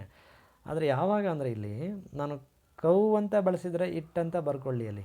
ಬಟ್ ಇಲ್ಲಿ ಶಬಲೆ ಅಂದರೆ ಒಂದು ನೇಮ್ ಕೊಟ್ಟಿದ್ದೀವಲ್ವಾ, ನೇಮ್ ಕೊಟ್ಟ ಮೇಲೆ ನಾವು ಪರ್ಸನ್ ಅನ್ನೋ ರೀತಿಯೇ ಟ್ರೀಟ್ ಮಾಡಬೇಕು. ಶಿ ಅಂತಲೇ ಬಳಸಬೇಕು. ಅಲ್ಲಿ ಕೌ ಅಂತ ಕೊಟ್ಟರೆ, cow gave a tasty meal, cow belongs to ಅಂತ ಕೊಟ್ಟಿದ್ರೆ ಡೆಫಿನೆಟಾಗಿ ಇಟ್ ಅಕ್ಸೆಪ್ಟೆಡ್. ಬಟ್ ಇಲ್ಲಿ ಶಬಲೆ ಅಂತ ನಾಮಕರಣ ಮಾಡಿದ್ದೀವಿ ಸ್ಟೋರಿನಲ್ಲಿ. ಮತ್ತು ಯಾವುದೇ ವ್ಯಕ್ತಿ ಹೆಸರನ್ನ ಈ ರೀತಿ ಕೊಟ್ಟು ಅಲ್ಲಿ ಅಂಡರ್ಲೈನ್ ಮಾಡಿ, ಅದು ನೆನ್ಪಿಟ್ಕೊಳ್ಳಿ, ಅದು ಫೆಮಿನೈನ್ ಜೆಂಡರ್ ಆಗಿದ್ರೆ ಮಾತ್ರ ಶಿ ಅಂತ ಹಾಕಿ, ಅಥವಾ ಮ್ಯಾಸ್ಕುಲೈನ್ ಜೆಂಡರ್ ಅಥವಾ ನಾವು ಮೇಲ್ ಆಗಿದ್ದರೆ ಹಿ ಅಂತ ಹಾಕಬೇಕು. ಅದು ನ್ಯೂಟ್ರಲ್ ಜೆಂಡರ್ ಆಗಿದ್ದರೆ IT ಇಟ್ ಅಂತ ಹಾಕಬೇಕು. ಫ್ಲೂರಲ್ ಫಾರ್ಮ್ ಬಂದಿದ್ದರೆ THEY ದಿ ಅಥವಾ ದೋಸ್ ಅಂತ ಅಥವಾ ದೀಸ್ ಅಂತ. ಆದರೆ ತುಂಬ ಡಿಸ್ಟೆನ್ಸಲ್ಲಿವೆ ಅಥವಾ ಹಳೆವನ್ನು ತೋರಿಸುವಾಗ ದೋಸ್ ಅಂತ ಹಾಕಿ, ಇಲ್ಲೇ ಇವೆ ಇವುಗಳು ಅಂತ ಥಿಂಗ್ಸ್ ಅಥವಾ ಅನಿಮಲ್ಸ್ ಹೇಳುವಾಗ ದೀಸ್ ಬಳಸಿ. Normally persons in plural form ಇದ್ದಾಗ ಅಥವಾ ವ್ಯಕ್ತಿಗಳ ಹೆಸರು ಕೊಟ್ಟಿದ್ರೆ, ಉದಾಹರಣೆಗೆ ಶಬಲ ಆ್ಯಂಡ್ ನಂದಿನಿ ಅಂತ ಕೊಟ್ಟಿದ್ರೆ, ರಾಮ ಆ್ಯಂಡ್ ಭೀಮ ಅಂತ ಕೊಟ್ಟು ಗೇವ್ ಎ ಟೇಸ್ಟಿ ಮೀಲ್ ಅಂತ ಕೊಟ್ಟು ನೆಕ್ಸ್ಟ್ ಲೈನಲ್ಲೂ ಮತ್ತೆ ಅವರಿಬ್ಬರು ವರ್ಡ್ಸನ್ನು ಅಂಡರ್ಲೈನ್ ಮಾಡಿದರೆ ಅಲ್ಲಿ ಡೆಫಿನೆಟಾಗಿ ದೇ ಅಂತ ಹಾಕಬೇಕು. ವಿಡಿಯೋ ಲೆಂತಿ ಆದರೂ ಕೂಡ ಅರ್ಥ ಮಾಡ್ಕೊಳ್ಳಿ. ಖಂಡಿತವಾಗ್ಲೂ ತುಂಬ ವರ್ತ್ಫುಲ್ ಆಗಿರ್ತದೆ, ನಿಮಗೆ ಹೆಲ್ಪ್ ಆಗ್ತದೆ. ಹಾಗಾಗಿ ಡೌಟ್ ಇದ್ದರೆ ಕಾಮೆಂಟ್ ಬಾಕ್ಸಲ್ಲಿ ಕಾಮೆಂಟ್ ಮಾಡಿ. ನಿಮ್ಗೆ ಏನು ಅನಿಸಿದ್ರು ಕೂಡ, ಯಾವ ವಿಚಾರಕ್ಕೆ ರಿಲೇಟೆಡ್ ಗ್ರಾಮರ್, ಈವನ್ ಕನ್ನಡ ಸಬ್ಜೆಕ್ಟಿಗೆ ಬೇಕಿದ್ದರೂ ಮಾಡಿ, ಇಂಗ್ಲೀಷ್ ಗ್ರಾಮರ್ಗೆ ಬೇಕಿದ್ದರೂ ಮಾಡಿ, ನಾನು ನಿಮಗೆ ರಿಪ್ಲೈ ಮಾಡುವಂಥ ಕೆಲಸ ಮಾಡೋಣ. ಹಾಗೆ ನೆಕ್ಸ್ಟ್ ಕ್ವಶನ್ ನಂಬರ್ 14 ಬಂದರೆ 14. Read the given rhyme to identify the word that is repeated the most. ಇದಂತೂ ಡೆಡ್ ಈಸಿ ನೋಡಿ. ಪ್ರಿಪ್ರೇಷನೇ ಆಗದೆ ಇರೋ ಮಕ್ಕಳು ಕೂಡ ಸ್ಕೋರ್ ಮಾಡುವಂಥ ಕ್ವಶನ್ಸು. ಈ 4 ಕ್ವಶನ್ಗಳು ಏನು ಹೇಳ್ತಿದ್ದೀವಿ ತಗೊಂಡವಲ್ಲ ಸೆಕೆಂಡ್ ಮೇನಲ್ಲಿ, ಅದರ 50% 50 to 60%ಗೆ ಮಕ್ಕಳೇ ಟೆಕ್ಸ್ಟ್ ಬುಕ್ಕನ್ನು ಓದದೇ ಇದ್ದರೂ ಕೂಡ, ನಾನು ಇದುವರೆಗೇನು ಓದ್ಕೊಂಡಿಲ್ಲ, ನೋಟ್ಸ್ ಬರ್ಕೊಂಡಿಲ್ಲ ಅನ್ನೋಂಥ ಮಕ್ಕಳು ಕೂಡ ಭಯ ಬಿಟ್ಟು ಅಟೆಂಡ್ ಮಾಡಿ. ಈ ವಿಡಿಯೋ ನೋಡ್ತಿರೋದ್ರೆ ನೋಡಿದ್ರು ಪರವಾಗಿಲ್ಲ, ನೋಡಿದರೂ ಪರವಾಗಿಲ್ಲ, ನೋಡಿರೋ ಮಕ್ಕಳು ನಿಮ್ಮ ಫ್ರೆಂಡ್ಸ್ಗಾದ್ರೆ ಸಜೆಸ್ಟ್ ಮಾಡಿ. ಯಾವುದೇ ಭಯ ಪಡದೆ 50 to 60% ನಮಗೆ ಗೊತ್ತಿರೋವಂಥದ್ದು ಬರ್ತದೆ. ಟೆಕ್ಸ್ಟ್ ಬುಕ್ ಮೇಲೆ ಓರಿಯೆಂಟೆಡ್ ಆಗಬೇಡಿ. ಬರೀ ಲ್ಯಾಂಗ್ವೇಜ್ ಆ್ಯಕ್ಟಿವಿಟೀಸ್ಗೆ ಒತ್ತು ಕೊಡುವಂಥ ಮತ್ತು ನಿಮ್ಮ ಲ್ಯಾಂಗ್ವೇಜ್ ಎಬಿಲಿಟಿಯನ್ನು ಪರೀಕ್ಷೆ ಮಾಡುವಂತಹ ಪರೀಕ್ಷೆ ಇದಾಗಿರುತ್ತೆ. ಕಂಟೆಂಟ್ಗೆ ಹೆಚ್ಚು ಗಮನ ಕೊಟ್ಟಿಲ್ಲ, ಲ್ಯಾಂಗ್ವೇಜು ಎಷ್ಟು ಈಸಿ ಇದೆ ಅಂತ ತಿಳ್ಕೊಳ್ಳುವಂಥ ಪ್ರಯತ್ನ ಆಗಿರುತ್ತೆ. ಬನ್ನಿ, ಇಲ್ಲೇನು ಮಾಡೋದು ಅಂದರೆ, ಯಾವುದಾದ್ರೂ ಒಂದು ಪೊಯಮನ್ನು ಕೊಟ್ಟಿರ್ತಾರೆ ಅಥವಾ ಒಂದು ಪ್ಯಾಸೇಜ್ ಕಟ್ಟಿಂಗನ್ನು ಕೊಟ್ಟಿರ್ತಾರೆ. ಅಲ್ಲಿ ನೀವೇನೇನು ಮಾಡಬೇಕಾಗಿದೆ, ದ ಮೋಸ್ಟ್ ರಿಪೀಟೆಡ್ ವರ್ಡ್ ಏನಿದೆಯೋ, ಪದೇ ಪದೇ ಅಥವಾ ಹೆಚ್ಚು ಬಾರಿ ಬಳಕೆಯಾಗಿರುವಂತಹ, ಕೊಟ್ಟಿರುವಂಥ ಎಲ್ಲ ವರ್ಡ್ಸ್ಗಿಂತ ಹೆಚ್ಚು ಬಾರಿ ಬಳಕೆಯಾಗಿರುವಂಥ ವರ್ಡ್ ಏನಿದೆಯೋ ಅದನ್ನು ನೀವಿಲ್ಲಿ ಜಸ್ಟ್ ಬರಿಬೇಕಷ್ಟೇ. ನೋಡಿ example, Linda is dressed in blue, Brinda too is dressed in blue, blue is lovely too, you know it is true, Brinda looks best in blue. ಕೆಲವು ಮಕ್ಕಳು ಒಬ್ಬೊಬ್ಬ ಏನೇನೆಲ್ಲ ಯೋಚನೆ ಮಾಡ್ತಾರೆ ಅಂದರೆ, ಬ್ಲೂ ಅಂತ ಕೊಟ್ಟಿರ್ತೀವಲ್ಲ, ಟ್ರೂ ಅಂತ ಬರೆದು ಬಿಡೋದು, ಟೂ ಅಂತ ಬರೆದು ಬಿಡೋದು. ಇದು ರೈಮಿಂಗ್ ಒಡನೆ ಕೇಳ್ತಿಲ್ಲ ಮಕ್ಕಳೇ, ಅರ್ಥ ಮಾಡ್ಕೊಳ್ಳಿ. ಅಲ್ಲಿ ಏನು ಕೊಟ್ಟಿದ್ದಾರೆ, read the given rhyme, first ಕೊಟ್ಟಿರುವಂಥ ರೈಮನ್ನು ಓದಿಕೊಂಡು ಏನು ಮಾಡಬೇಕಲ್ಲಿ, to identify the word that is repeated the most. ಹೆಚ್ಚು ಬಾರಿ ರಿಪೀಟ್ ಆಗಿರುವಂಥ ವರ್ಡನ್ನು ಮಾತ್ರ ಇಲ್ಲಿ ಬರೀರಿ. ಕೆಲವರು ಮಕ್ಕಳು ಎಷ್ಟು ಬಾರಿ ರಿಪೀಟ್ ಆಗಿದ್ದೋ ಅಷ್ಟು ಬಾರಿ ವರ್ಡನ್ನು ಬರ್ಕೊಂಡು ಹೋಗೋದು. 3 ಸರಿ ಇದ್ರೆ 3 ಸರಿ, 4 ಬಾರಿ, ಅಷ್ಟು ಬೇಡ ಮಕ್ಕಳೇ. ಸಿಂಪಲ್, ಹೆಚ್ಚು ಬಾರಿ ಬಳಕೆಯಾಗಿರುವಂಥ ಒಂದು ವರ್ಡನ್ನು ಅಲ್ಲಿ ಸಿಂಪಲ್ ಒಂದು ಸರಿ ಅಲ್ಲಿ ಆನ್ಸರ್ ಅಂತ ಪ್ಲೇಸ್ ಏನಿದೆ ಅಲ್ಲಿ ಬರೀರಿ ಸಾಕು. ಎಕ್ಸಾಂಪಲ್ ನೋಡಿ, ನಿಮ್ಗೆ ಹೇಳ್ಬೇಕು ಅಂದರೆ, ಇಲ್ಲಿ ಬ್ಲೂ ಇಲ್ಲಿದೆ, ಬ್ಲೂ ಸೆಕೆಂಡ್ ಲೈನಲ್ಲಿ ಬ್ಲೂ, ಥರ್ಡ್ ಲೈನ್ ಇದೆ, ಹಾಗೆ 4th ಲೈನ್ಲೂ ಇರಬೇಕಂತ ಏನಿಲ್ಲ. ಹೆಚ್ಚು ಬಾರಿ ಇರುವಂಥ ಗಿವೆನ್ ವರ್ಡ್ಸಲ್ಲಿ ಹೆಚ್ಚು ಬಾರಿ ಬಳಕೆಯಾಗಿರುವಂಥ ವರ್ಡ್ಸನ್ನು ನೀವು ಅಲ್ಲಿ ಬರೆದ್ರೆ ಸಾಕು.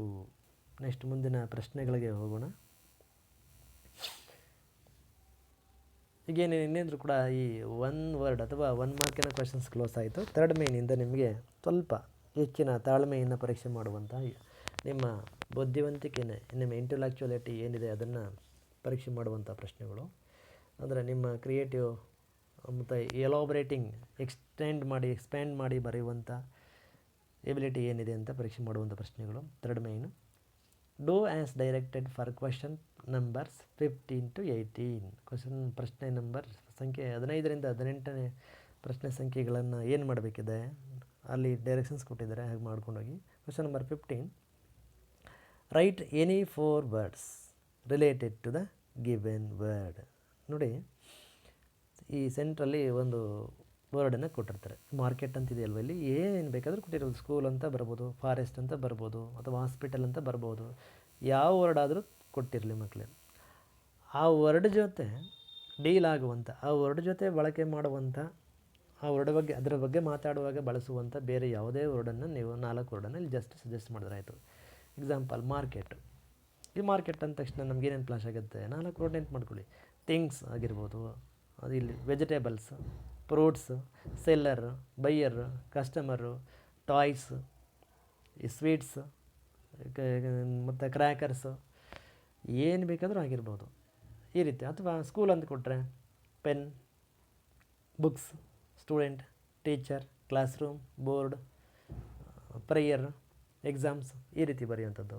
ಅಥವಾ ಫ್ಯಾಮಿಲಿ ಅಂತ ಕೊಟ್ಟರು ಅಂದ್ಕೊಳ್ಳಿ, ಅಲ್ಲಿ ಫ್ಯಾಮಿಲಿನಲ್ಲಿ father, mother, husband, wife, children, ಅಥವಾ ಕಿಚನ್, ಹಾಲ್, ಏನು ಆ ವರ್ಡ್ ಜೊತೆ ಡೈಲಿ ಲೈಫಲ್ಲಿ ನಾವು ಅಸೆಂಬಲ್ ಮಾಡಿಕೊಂಡು ಕಮ್ಯುನಿಕೇಟ್ ಮಾಡ್ತೀವಿ, ಆ ವರ್ಡ್ಸನ್ನು ಅಲ್ಲಿ ಕೂಡ related to the given word. ಆ ವರ್ಡ್ ಜೊತೆ ಬಳಕೆಯಾಗುವಂಥ, ಆ ವರ್ಡ್ಗೆ ಪೂರಕವಾಗಿ ಬರುವಂಥ, ಆ ವರ್ಡನ್ನು ಜೊತೆಗೆ ಸೇರಿಸ್ಕೊಂಡು ಬಳಸುವಂಥ ವರ್ಡ್ಸ್ ಏನಿದೆಯೋ ಎನಿ 4 ವರ್ಡ್ಸನ್ನು ಬರೆಯುವಾಗ ದಯಮಾಡಿ ಸ್ಪೆಲ್ಲಿಂಗಿಗೆ ಒತ್ತು ಕೊಡಿ.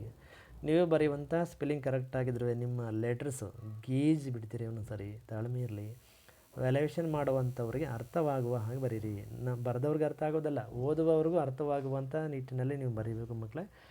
ಗಾಬರಿ ಮಾಡ್ಕೋಬೇಡಿ. ಯಾರ ಮನಸ್ಸು ಶುದ್ಧವಾಗಿರ್ತದೋ, ಪೀಸ್ಫುಲ್ ಆಗಿರ್ತದೋ ಅವ್ರ ಹ್ಯಾಂಡ್ ರೈಟಿಂಗ್ ಚೆನ್ನಾಗಿರುತ್ತೆ ಅಂತ ಹೇಳ್ತೀವಿ ಒಂದು ಪ್ರಾವರ್ಬು.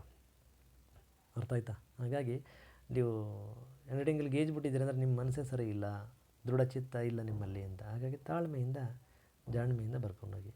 Next question number 16. ಅಲ್ಲೇನು? Make 4 words from the given word. Make 4 words from the given word and write them.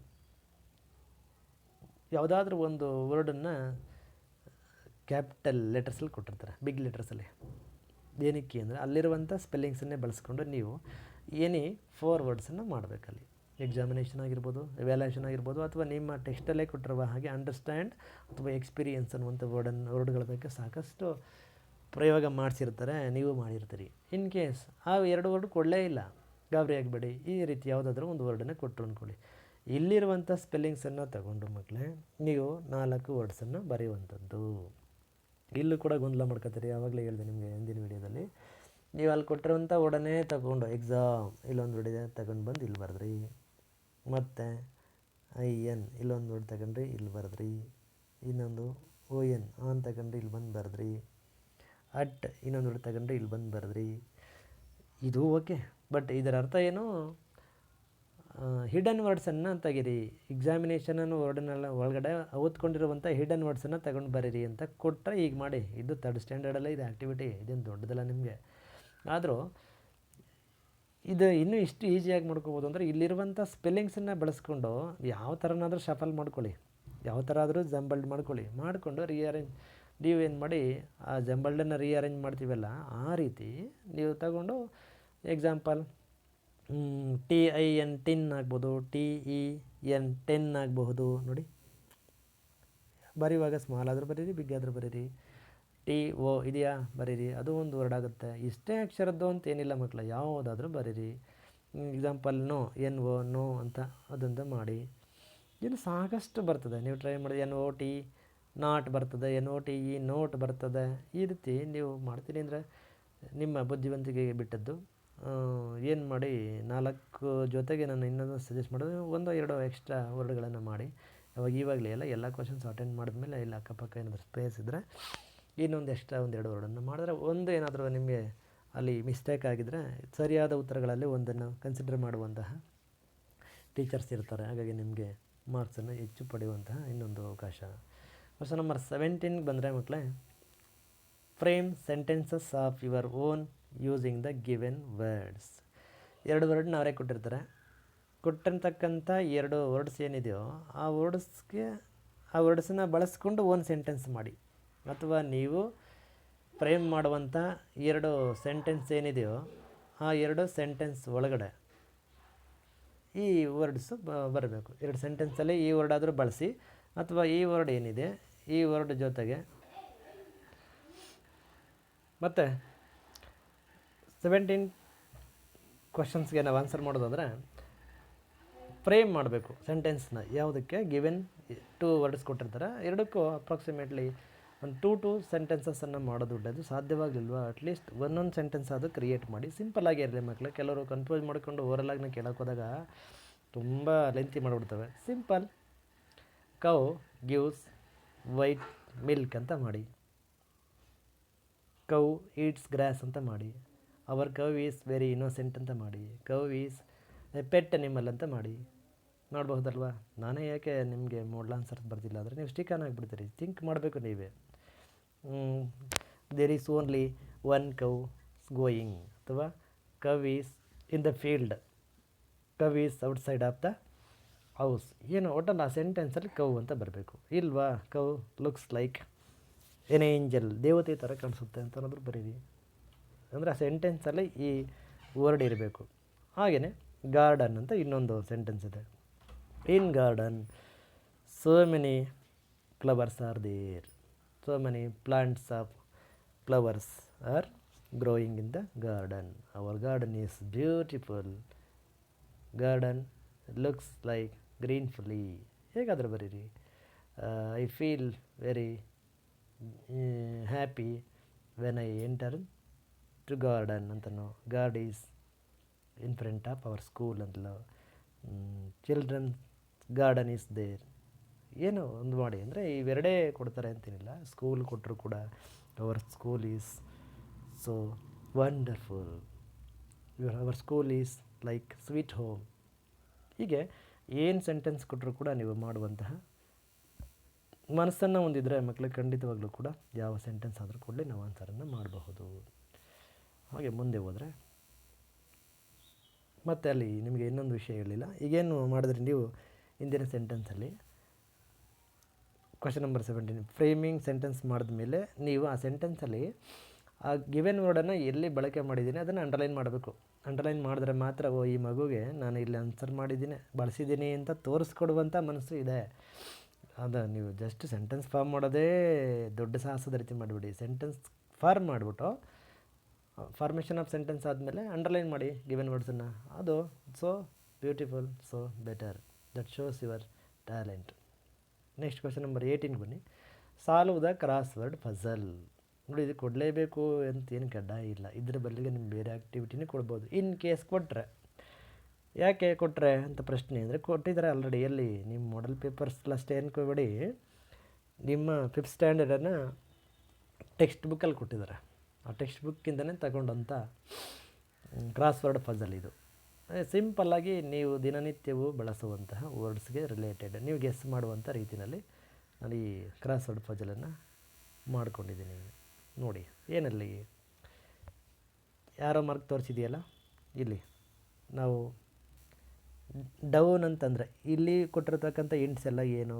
Down ಅಂತಂದರೆ ಈ ರೀತಿ ಕೆಳಗಡೆ ಡೌನ್ ವರ್ಡ್ಸ್ಗೆ ಡೈರೆಕ್ಷನ್ ತೋರಿಸುವಂಥ ಆರೋ ಸಿಂಬಲ್ ಏನು ಬಳಸಿದ್ದೀವಿ ಅದಕ್ಕೆ ಡೌನ್ ವರ್ಡ್ಸಲ್ಲಿ ಓದ್ಕೊಂಡು ಈ ನಮ್ಮ ಕೀ ಪಾಯಿಂಟ್ಸ್ ಅಥವಾ ನೋಟ್ಸ್ ಏನು ಕೊಟ್ಟಿದ್ದೀವಿ ಇದ್ರ ಪ್ರಕಾರ ಫಿಲ್ ಮಾಡಬೇಕು. ಆ ಕ್ರಾಸ್ ಅಂತ ಏನಿದೆ ಇದು ಇಲ್ಲಿ ಕೊಟ್ಟಿರ್ತಕ್ಕಂಥ ಇವು ಏನಿವೆ ಇವೆಲ್ಲವೂ ಈ ಪಾಯಿಂಟ್ಸ್ಗಳು ಯಾವುದಕ್ಕೆ ಅಡ್ಡಡ್ಡ ಆನ್ಸರ್ ಮಾಡಲಿಕ್ಕೆ ಕೊಡುವಂಥ ಹಿಂಟ್ಸು. ನಾವು ನೋಡ್ಕೊಂಡು ಮಾಡಬೇಕೀಗ. ಏನದು? ಫಸ್ಟ್ ಯಾವ ಕಡೆಯಿಂದಾದರೂ ಬನ್ನಿ, ನಿಮ್ಗೆ ಗೊಂದಲಾದರೂ 1 2 3 4 ಅಂತಲೇ ಬರಬೇಕೆ ಅಂತೇನಿಲ್ಲ.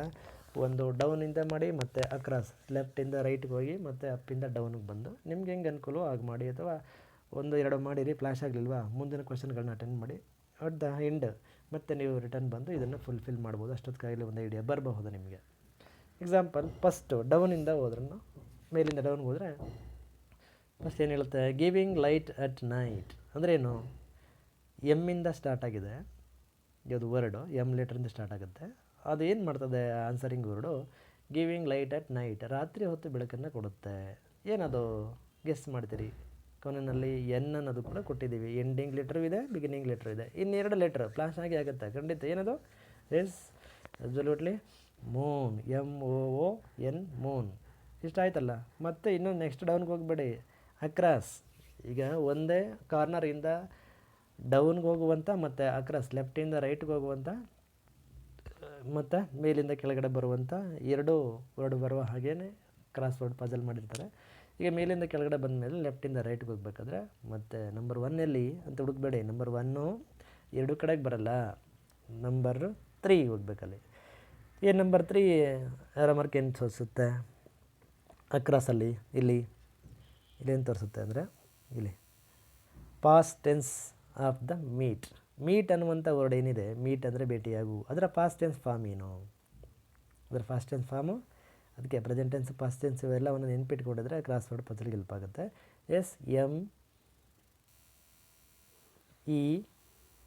MET ಮೆಟ್, ಇದು past tense for the meet. So MET met. So ಲೆಫ್ಟಿಂದ ರೈಟ್ಗೆ, ಎಡದಿಂದ ಬಲಕ್ಕೆ ಮೆಟ್ ಆಯಿತು, ಮೇಲಿಂದ ಕೆಳಗಡೆಗೆ ಮೂನ್ ಆಯಿತು. ಮುಗಿತಾ? ನೆಕ್ಸ್ಟ್ ಕ್ವಶನ್ ನಂಬರ್ ಅಲ್ಲಿ ಪಾಯಿಂಟ್ ನಂಬರ್ 4ಗೆ ಹೋಗೋಣ.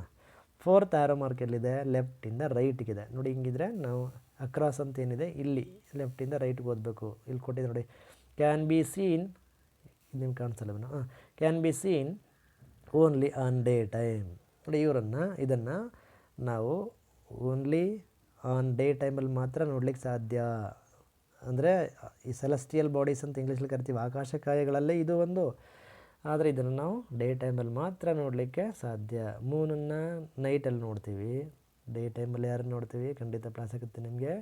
ಸನ್ ಅಂತ ಫ್ಲಾಶ್ ಆಯಿತು, ಅಥವಾ ಯಾರೋ ನಿಮ್ಮ ಫ್ಲಾಶ್ ಆಗೋಯ್ತು, ಏನು ಹಾಕ್ಬಿಡ್ತೀರಿ? ಸಡನ್ನಾಗಿ ಹಾಕಿದ್ರಿ, ಏನು ಹಾಕ್ತೀರಿ? ಸನ್ ಹೋಯ್ತಾನೆ, SON ಹಾಕ್ಬಿಡ್ರಿ, ಅಥವಾ ಪ್ಲೋರಲ್ ಇದರಲ್ಲಿ ಬಿಗ್ ಲೆಟ್ರಲ್ಲಿ ಹಾಕಬೇಕು ಆ್ಯಕ್ಚುಲಿ. ಎಸ್ ಹಾಕಿದ್ರಿ, O ಹಾಕಿದ್ರಿ, N ಆಗುತ್ತೆ, ಸರಿನಾ? ಡೆಫಿನೆಟ್ಲಿ ನೋಡಿ, ಕಲರ್ ಚೇಂಜ್ ಮಾಡಿ ನಿಮಗೆ ಇದನ್ನು ಇಂಟು ಹಾಕ್ಬಿಡ್ತಾರೆ. ಯಾಕೆ ಅಂದರೆ ಸನ್ ಅನ್ನೋದೇನೋ ಕರೆಕ್ಟ್ ಆನ್ಸರು, ಆದರೆ ಸ್ಪೆಲ್ಲಿಂಗ್ ನೋಡಿ, ಸ್ಪೆಲ್ಲಿಂಗು ಅದಕ್ಕೆ ಇಂಗ್ಲೀಷನ್ನು ಯಾಕೆ ಅನೇಕರು ಗೊಂದಲ ಅನ್ಕೋತೀರಿ. ಸೆಕೆಂಡ್ ಲ್ಯಾಂಗ್ವೇಜ್ ಇಂಗ್ಲೀಷ್ ತಗೊಂಡಿರೋರು ಯಾಕೆ ಇಂಗ್ಲೀಷ್ನ ಗೊಂದಲ ಅನ್ಕೋತೀರಿ? ಸನ್ ಸರಿತಾನೆ, ಸನ್ ಸರಿನೇ, ಆದರೆ ಸ್ಪೆಲ್ಲಿಂಗ್ ಏನು ಬರಬೇಕು? S ಬರಬೇಕು, U ಬರಬೇಕು, N ಬರಬೇಕು. ಸ್ಮಾಲಲ್ಲೇ ಬರೆದ್ಬಿಟ್ಟೆ, ನೀವೇನು ಮಾಡಿ ಬಿಗ್ಗಲ್ಲ, S ಬರೀರಿ, U ಬರೀರಿ, N.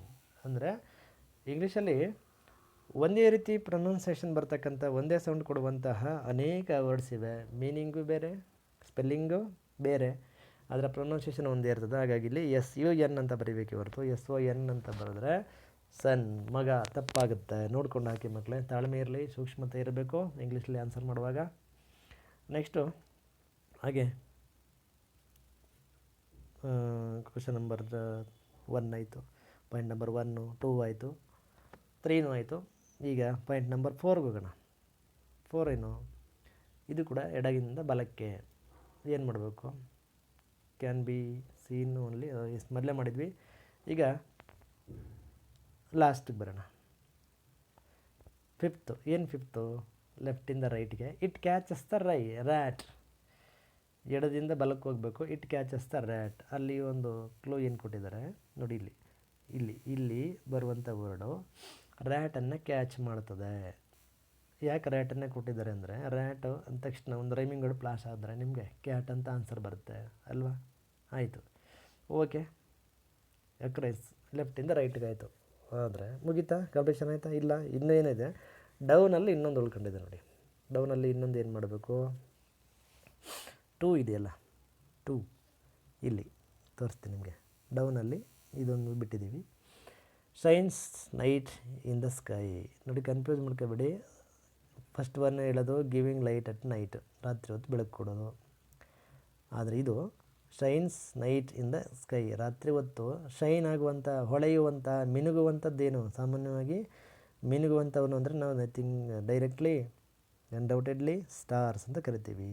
ಸೊ ಇಲ್ಲಿ ನೀವು ಡೌನ್ಗೆ ಬರಬೇಕಾದ್ರೆ ನೋಡಿ, ಇಲ್ಲಿ ಇದನ್ನು ಸ್ಟಾರ್ ನೋಡಿ, ಅರೇಂಜ್ ಮಾಡ್ತೀನಿ, STAR ಸ್ಟಾರ್. ಸೊ ಇಲ್ಲಿಗೆ ಇದು ಕಂಪ್ಲೀಷನ್ ಆಗುತ್ತೆ. ಮೊದಲನೇದಕ್ಕೆ ಈಗೀಗ ಹೋದರೆ ಇದು ಮೆಟ್ ಆಯಿತು, ಮತ್ತು ಇಲ್ಲಿ ಬಂದರೆ ಮೂನ್ ಆಯಿತು, ಮತ್ತು ಇಲ್ಲಿ ಬಂದರೆ SUN ಸನ್ ಆಯಿತು, ಮತ್ತು ಇಲ್ಲಿಂದ ಬಂದರೆ ಸ್ಟಾರ್ ಆಯಿತು, ಮತ್ತು ಇಲ್ಲಿ ಹೋದರೆ ಇದು ಯಾವುದಾಯಿತು? ಕ್ಯಾಟ್ ಆಯಿತು. ಸೊ ಇದಿಷ್ಟಕ್ಕೆ ಆನ್ಸರ್ ಮಾಡಿದ್ರೆ ನಿಮಗೆ 2 ಮಾರ್ಕ್ಸ್ಗೆ ಇದನ್ನು ಲೈನ್ ಮಾಡಿರೋದು. ನಿಮಗೆ ಸಾಮಾನ್ಯವಾಗಿ 4 ಪಾಯಿಂಟ್ನ ಕೊಡ್ತಾರೆ, 4 ಕೂಡ ನಿರೀಕ್ಷೆ ಮಾಡಿರ್ತಾರೆ. ನಾನು ಎಕ್ಸ್ಟ್ರಾ ಇರಲಿ ಅಂತೇಳಿ ಒಂದು 5 ವರ್ಡ್ಗೆ ಬರೋ ಹಾಗೆ ಮಾಡಿದ್ದೆ. ನೀವು 4 ವರ್ಡಿಗೆ ಬರೋ ಹಾಗೆ ಕನ್ಸ್ಟ್ರಕ್ಟ್ ಮಾಡಿ, ಇನ್ನೂ ಈಸಿ ಇರ್ತದೆ. ಅಟೆಂಡ್ ಮಾಡಿದ್ರೆ ಇದಕ್ಕೂ ಕೂಡ ಖಂಡಿತ ನಿಮಗೆ ಫುಲ್ ಮಾರ್ಕ್ಸನ್ನು ಅಲ್ಲಿರೋದರಲ್ಲೇ, ಪ್ರಿಪ್ರೇಷನ್ ಆಗದೇ ಇದ್ದರೂ ಕೂಡ ಅಲ್ಲೇ ಅಂಕಗಳನ್ನು ಗಳಿಸುವಂತಹ ಒಂದು ಸುಲಭವಾದಂಥ ಕ್ವಶನ್. ನೆಕ್ಸ್ಟು ಫೋರ್ತ್ ಮೈನಲ್ಲಿ ಏನು ಕೇಳ್ತಾರೆ? Answer question numbers 19 and 20 as directed. 19 ಮತ್ತು 20, 20 ಮತ್ತು 19ನೇ ಪ್ರಶ್ನೆಗಳಿಗೆ ಆನ್ಸರ್ ಮಾಡಬೇಕು. ಈ ಒಂದೊಂದು ಕ್ವಶನ್ಗೂ ಕೂಡ 3 ಮಾರ್ಕ್ಸ್ ಸಿಗುತ್ತೆ ನಿಮಗೆ. ಸೊ 6 ಅಂಕಗಳನ್ನು ಪಡೆಯಲಿಕ್ಕೆ 2 ಪ್ರಶ್ನೆಗಳಿಗೆ ಆನ್ಸರ್ ಮಾಡಬೇಕು. Draw the picture of a flower or an animal, colour it and write 2 to 4 sentences about it. ಏನು ಮಾಡಬೇಕು? ನೀವು ಡ್ರಾ ಮಾಡಬೇಕು. ಏನನ್ನು? ಒಂದು ಪಿಕ್ಚರನ್ನು ಅವರೇ ಸಜೆಸ್ಟ್ ಮಾಡಿರ್ತಾರೆ. ಸಾಮಾನ್ಯವಾಗಿ ಯಾವುದೋ ಒಂದು ಟಾಯ್ನೋ, ಒಂದು ಅನಿಮಲ್ನೋ ಏನೋ ಒಂದು ಸಜೆಸ್ಟ್ ಮಾಡಿರ್ತಾರೆ. ಅದಕ್ಕೆ ನಾನು ಇಲ್ಲಿ ಜನರಲಾಗಿ ಕೊಟ್ಟಿದ್ದೆ ಮಕ್ಕಳಿಗೆ. Draw the picture of a ಫ್ಲವರ್ನಾದರೂ ಬರೀರಿ, ಅಥವಾ ಎನ್ ಅನಿಮಲ್ ಅಥವಾ ಒಂದು ಬರ್ಡನ್ನು ರೆಫರ್ ಮಾಡ್ಬೋದು. ಸಾಧ್ಯವಾದಷ್ಟು ಯಾವುದಾದ್ರೂ ಒಂದು ಅನಿಮಲ್ಲು, ಒಂದು ಬರ್ಡ್, ಅಥವಾ ಒಂದು ನೇಚರು, ಅಥವಾ ಯಾವುದೊಂದು ಸಿಚುವೇಶನ್, ಮಾರ್ಕೆಟಿಂಗ್ ಪ್ಲೇಸು, ಏನೋ ನೀವು ಒಂದಷ್ಟು 5-6 ಥರದ ಚಿತ್ರಗಳನ್ನು ಬರೆದು ಪ್ರಾಕ್ಟೀಸ್ ಮಾಡ್ಕೊಂಡಿರಿ ಮಕ್ಕಳು. ಬರೆದ ಮೇಲೆ ಏನು ಮಾಡಬೇಕು ಅಲ್ಲಿ ಅಂದರೆ right 2 to 4 sentences about it. ನಿಮ್ಮ ಸ್ಕೂಲ್ ಬಗ್ಗೆನೂ ಕೇಳ್ಬೋದು ಅಥವಾ ನಿಮ್ಮ ಮನೆ ಅಂತಲೇ ಕೊಡಬಹುದು. ನೀವಲ್ಲಿ ಡ್ರಾಯಿಂಗ್ ಮಾಡೋದ್ರ ಜೊತೆಗೆ ನೀವು ಕಲರ್ ಹಾಕಬೇಕು. ಡ್ರಾಯಿಂಗ್ ಮಾಡಲಿಕ್ಕೆ 1 ಮಾರ್ಕು, ಅದಕ್ಕೆ ಸಫಿಷಿಯೆಂಟಾಗಿ ಕಲರ್ ಹಾಕಿದ್ರೆ 1 ಮಾರ್ಕು, ಮತ್ತು 2 to 4 ಸೆಂಟೆನ್ಸಸ್ಸನ್ನು ಅದ್ರ ಬಗ್ಗೆ ಬರೀಬೇಕು. ಬರೆದ್ರೆ ನಿಮಗೆ, ಯಾಕಂದರೆ ಇದು ಯಾಕೆ ಮಾರ್ಕ್ಸು ಹೀಗೆ 2 to 4 ಸೆಂಟೆನ್ಸ್ ಕೇಳಿದ್ದಾರೆ ಅಂದರೆ, ನೀವು ಇಲ್ಲಿ ಗ್ರಾಮರ್ಗೇನು ಒತ್ತು ಕೊಡೋಲ್ಲ. ನೀವು ಹೇಗೆ ಈ ವೊಕ್ಯಾಬ್ಯುಲರಿನ ಹೊಂದಿದ್ದೀರಿ, ಎಷ್ಟು ವೊಕ್ಯಾಬ್ಯುಲರಿ ಹೊಂದಿದ್ದಾರೆ, ಹೇಗೆ ಅದನ್ನು ಎಕ್ಸ್ಪ್ರೆಸ್ ಮಾಡ್ತೀರಿ ನಿಮ್ಮ ಈ ರಿಲೇಟೆಡ್ ಪಿಕ್ಚರ್ಗೆ ಅನ್ನೋದನ್ನು ತಿಳ್ಕೊಳ್ಳಿಕ್ಕೆ ಮಾಡುವಂಥ ಪ್ರಯತ್ನ. ಹೇಗೆ ನಿಮ್ಮಲ್ಲಿ ಭಾಷೆ ಡೆವಲಪ್ ಆಗಿದೆ ಅಂತ ತಿಳ್ಕೊಳ್ಳಿಕ್ಕೆ. ಹಾಗಾಗಿ ನೀವು 3 ಮಾರ್ಕ್ಸನ್ನು ಈಸಿಯಾಗಿ ತಗೋಬೋದು. ಮಿನಿಮಮ್ಮು 2.5 2 ತಗೋತೀರಿ. ಒಂದು ಡ್ರಾಯಿಂಗ್ ಮಾಡಿ ಅದಕ್ಕೆ ಕಲರ್ ಹಾಕಿ ಮತ್ತು ಅದಕ್ಕೆ ರಿಲೇಟೆಡ್ ಸೆಂಟೆನ್ಸಸ್ಗಳನ್ನ ಫ್ರೇಮ್ ಮಾಡಿ. ಇದಕ್ಕೆ ನಿಮಗೆ 3 ಮಾರ್ಕ್ಸ್ ಸಿಗುತ್ತೆ. ನೋಡಿ, ಇಲ್ಲಿ ಲೈನ್ಸನ್ನು ಕೊಟ್ಟಿರ್ತಾರೆ. ನೀವು 2 to 4 ಸೆಂಟೆನ್ಸ್ನ ಕನ್ಸ್ಟ್ರಕ್ಟ್ ಮಾಡಿ. ಅಟ್ಲೀಸ್ಟ್ 2 to 4 ಲೈನ್ಸನ್ನಾದರೂ ಮಾಡಿ. ಸೆಂಟೆನ್ಸ್ಗಳು ಆಗಲಿಲ್ಲ ಅಂದರೆ ಲೈನ್ಸ್ಗಳನ್ನಾದರೂ ಬರೀರಿ. ಇಲ್ಲಿ ಪಿಕ್ಚರ್ನ ಬರೀರಿ. ಅದಾದಮೇಲೆ ನಿಮಗೆ ನೆಕ್ಸ್ಟ್ ಹೋದರೆ ಕ್ವೆಶನ್ ನಂಬರ್ 20. ಇಲ್ಲಿ ನೋಡಿ, read the poem and answer the following questions in a sentence each. ಒಂದು ಪೊಯಮನ್ನು ಕೊಟ್ಟಿರ್ತಾರೆ, ಯಾವುದಾದ್ರೂ ಕೊಟ್ಟಿರಬಹುದು. ನೀವು ಹಿಂದಿನ ತರಗತಿಗಳಲ್ಲಿ ಓದಿರ್ತಕ್ಕಂಥದ್ದು ಅಥವಾ ಸ್ವಂತವಾಗಿ ಯಾವುದೋ ಒಂದು ಕಡೆಯಿಂದ ಸಿಂಪಲ್ಲಾಗಿರುತ್ತೆ, ತಲೆ ಕೆಡಿಸ್ಕೊಬೇಡಿ. ಇದು ನಮ್ಮ ಮಕ್ಕಳಿಗೆ ನಾನು ಎಕ್ಸ್ಟ್ರಾ ಕ್ಲಾಸ್ ತಗೊಳ್ಳಿಕ್ಕೆ ಹೋದಾಗ ಆ ಮಕ್ಕಳಿಗೆ ಬರೆದಂಥ, 2nd ಸ್ಟ್ಯಾಂಡರ್ಡ್ ಮಕ್ಕಳಿಗೆ ಬರೆದಂಥ ಒಂದು ಪೊಯಮು ಅದನ್ನೇ ಕೊಟ್ಟಿದ್ದೀನಿ. ಯಾಕಂದರೆ ಈಸಿ ಇರಲಿ, ಈಸಿಯಾಗಿರೋ ವರ್ಡ್ಸನ್ನೇ ಕ್ಲಾಸ್ ರೂಮ್ ಸಿಚುವೇಶನ್ ತಕ್ಕ ಹಾಗೆ ಹೇಗೆ ಒಂದು ಕವಿತೆಯನ್ನು, ಕವನವನ್ನು ಅಥವಾ ರೈಮನ್ನು ಬರ್ಕೊಳ್ಳೋದು ಅಂತ ಉದಾಹರಣೆಯಾಗೂ ತಗೊಳ್ಳಿ ಅನೇಕರು ಟೀಚರ್ಸ್ ಅನ್ನೋ ಕಾರಣಕ್ಕೆ. Here is a room, there is a home. Rhyming notes 2 ಕಡೆ ಇದೆ. Next, she is very beauty, he is very naughty. ಎಂಡಿಂಗಲ್ಲಿ ರೈಮಿಂಗ್ ನೋಡಿದೆ. Want to have the food that should be good. ಇದು ಒರಿಜಿನಲಿ ಈ poem ತುಂಬ ಲೆಂತಿಯಾಗಿದೆ. ನಿಮಗೆ ಒಂದು 3 ಕ್ವೆಶನ್ಸ್ಗೆ ಸಾಕು ಅಂದ್ಕೊಂಡು ಈ ಒಂದು ಪೊಯಮನ್ನು ಕೊಟ್ಟಿದ್ದೀವಿ. ಇದೇ ಥರದ್ದು ಬೇರೆ ಪೊಯಮನ್ನು ಕೊಟ್ಟಿರ್ತಾರೆ. ನೀವಲ್ಲಿ ಇನ್ನೊಂದು ಸರ್ ಓದಿ. ಈಗ ಒಂದು ಸರ್ ಓದಿ ಆಯಿತು. ನೀವು ಏನು ಮಾಡಿ, ಅಲ್ಲೇನು ಫಾಲೋವಿಂಗ್ ಕ್ವೆಶನ್ಸ್ ಕೊಟ್ಟಿದ್ದಾರೆ, ಈ ರಿಲೇಟೆಡ್ ಕ್ವೆಶನ್ಸ್ ಏನು ಫ್ರೇಮ್ ಮಾಡಿದರೆ ಒಂದು ಸರ್ ಓದಿ. Where are the room and home. Next question B, who is so beauty in the poem.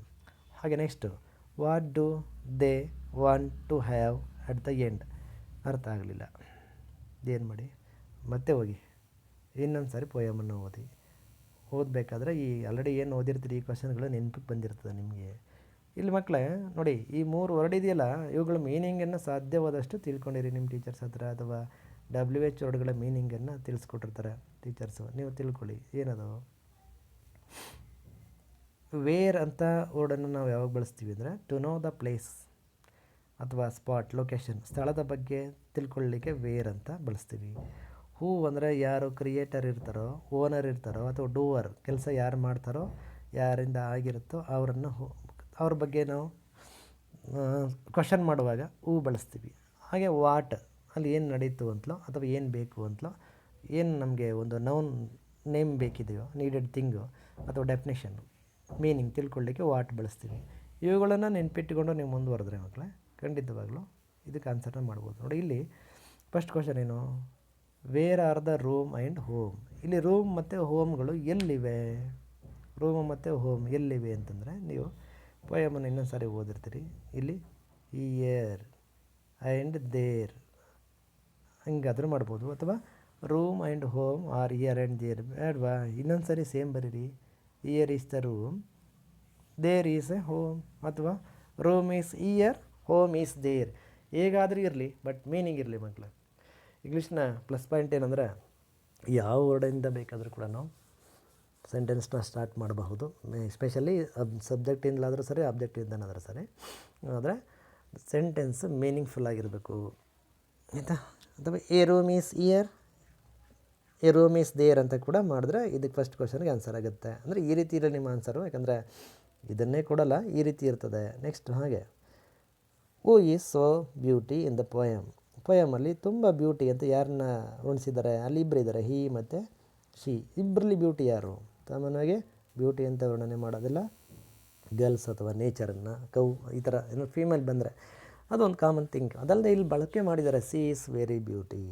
ನೀವೇನು ಮಾಡಿ, ಸಿ ಇಸ್ ವೆರಿ ಬ್ಯೂಟಿ ಅಂತಿದಿಲ್ಲ, ಹೂ ಈಸ್ ಜಾಗದಲ್ಲಿ ಸಿ ಅಂತ ಹಾಕ್ಬಿಟ್ಟು ಇಲ್ಲಿ she is beauty in the poem.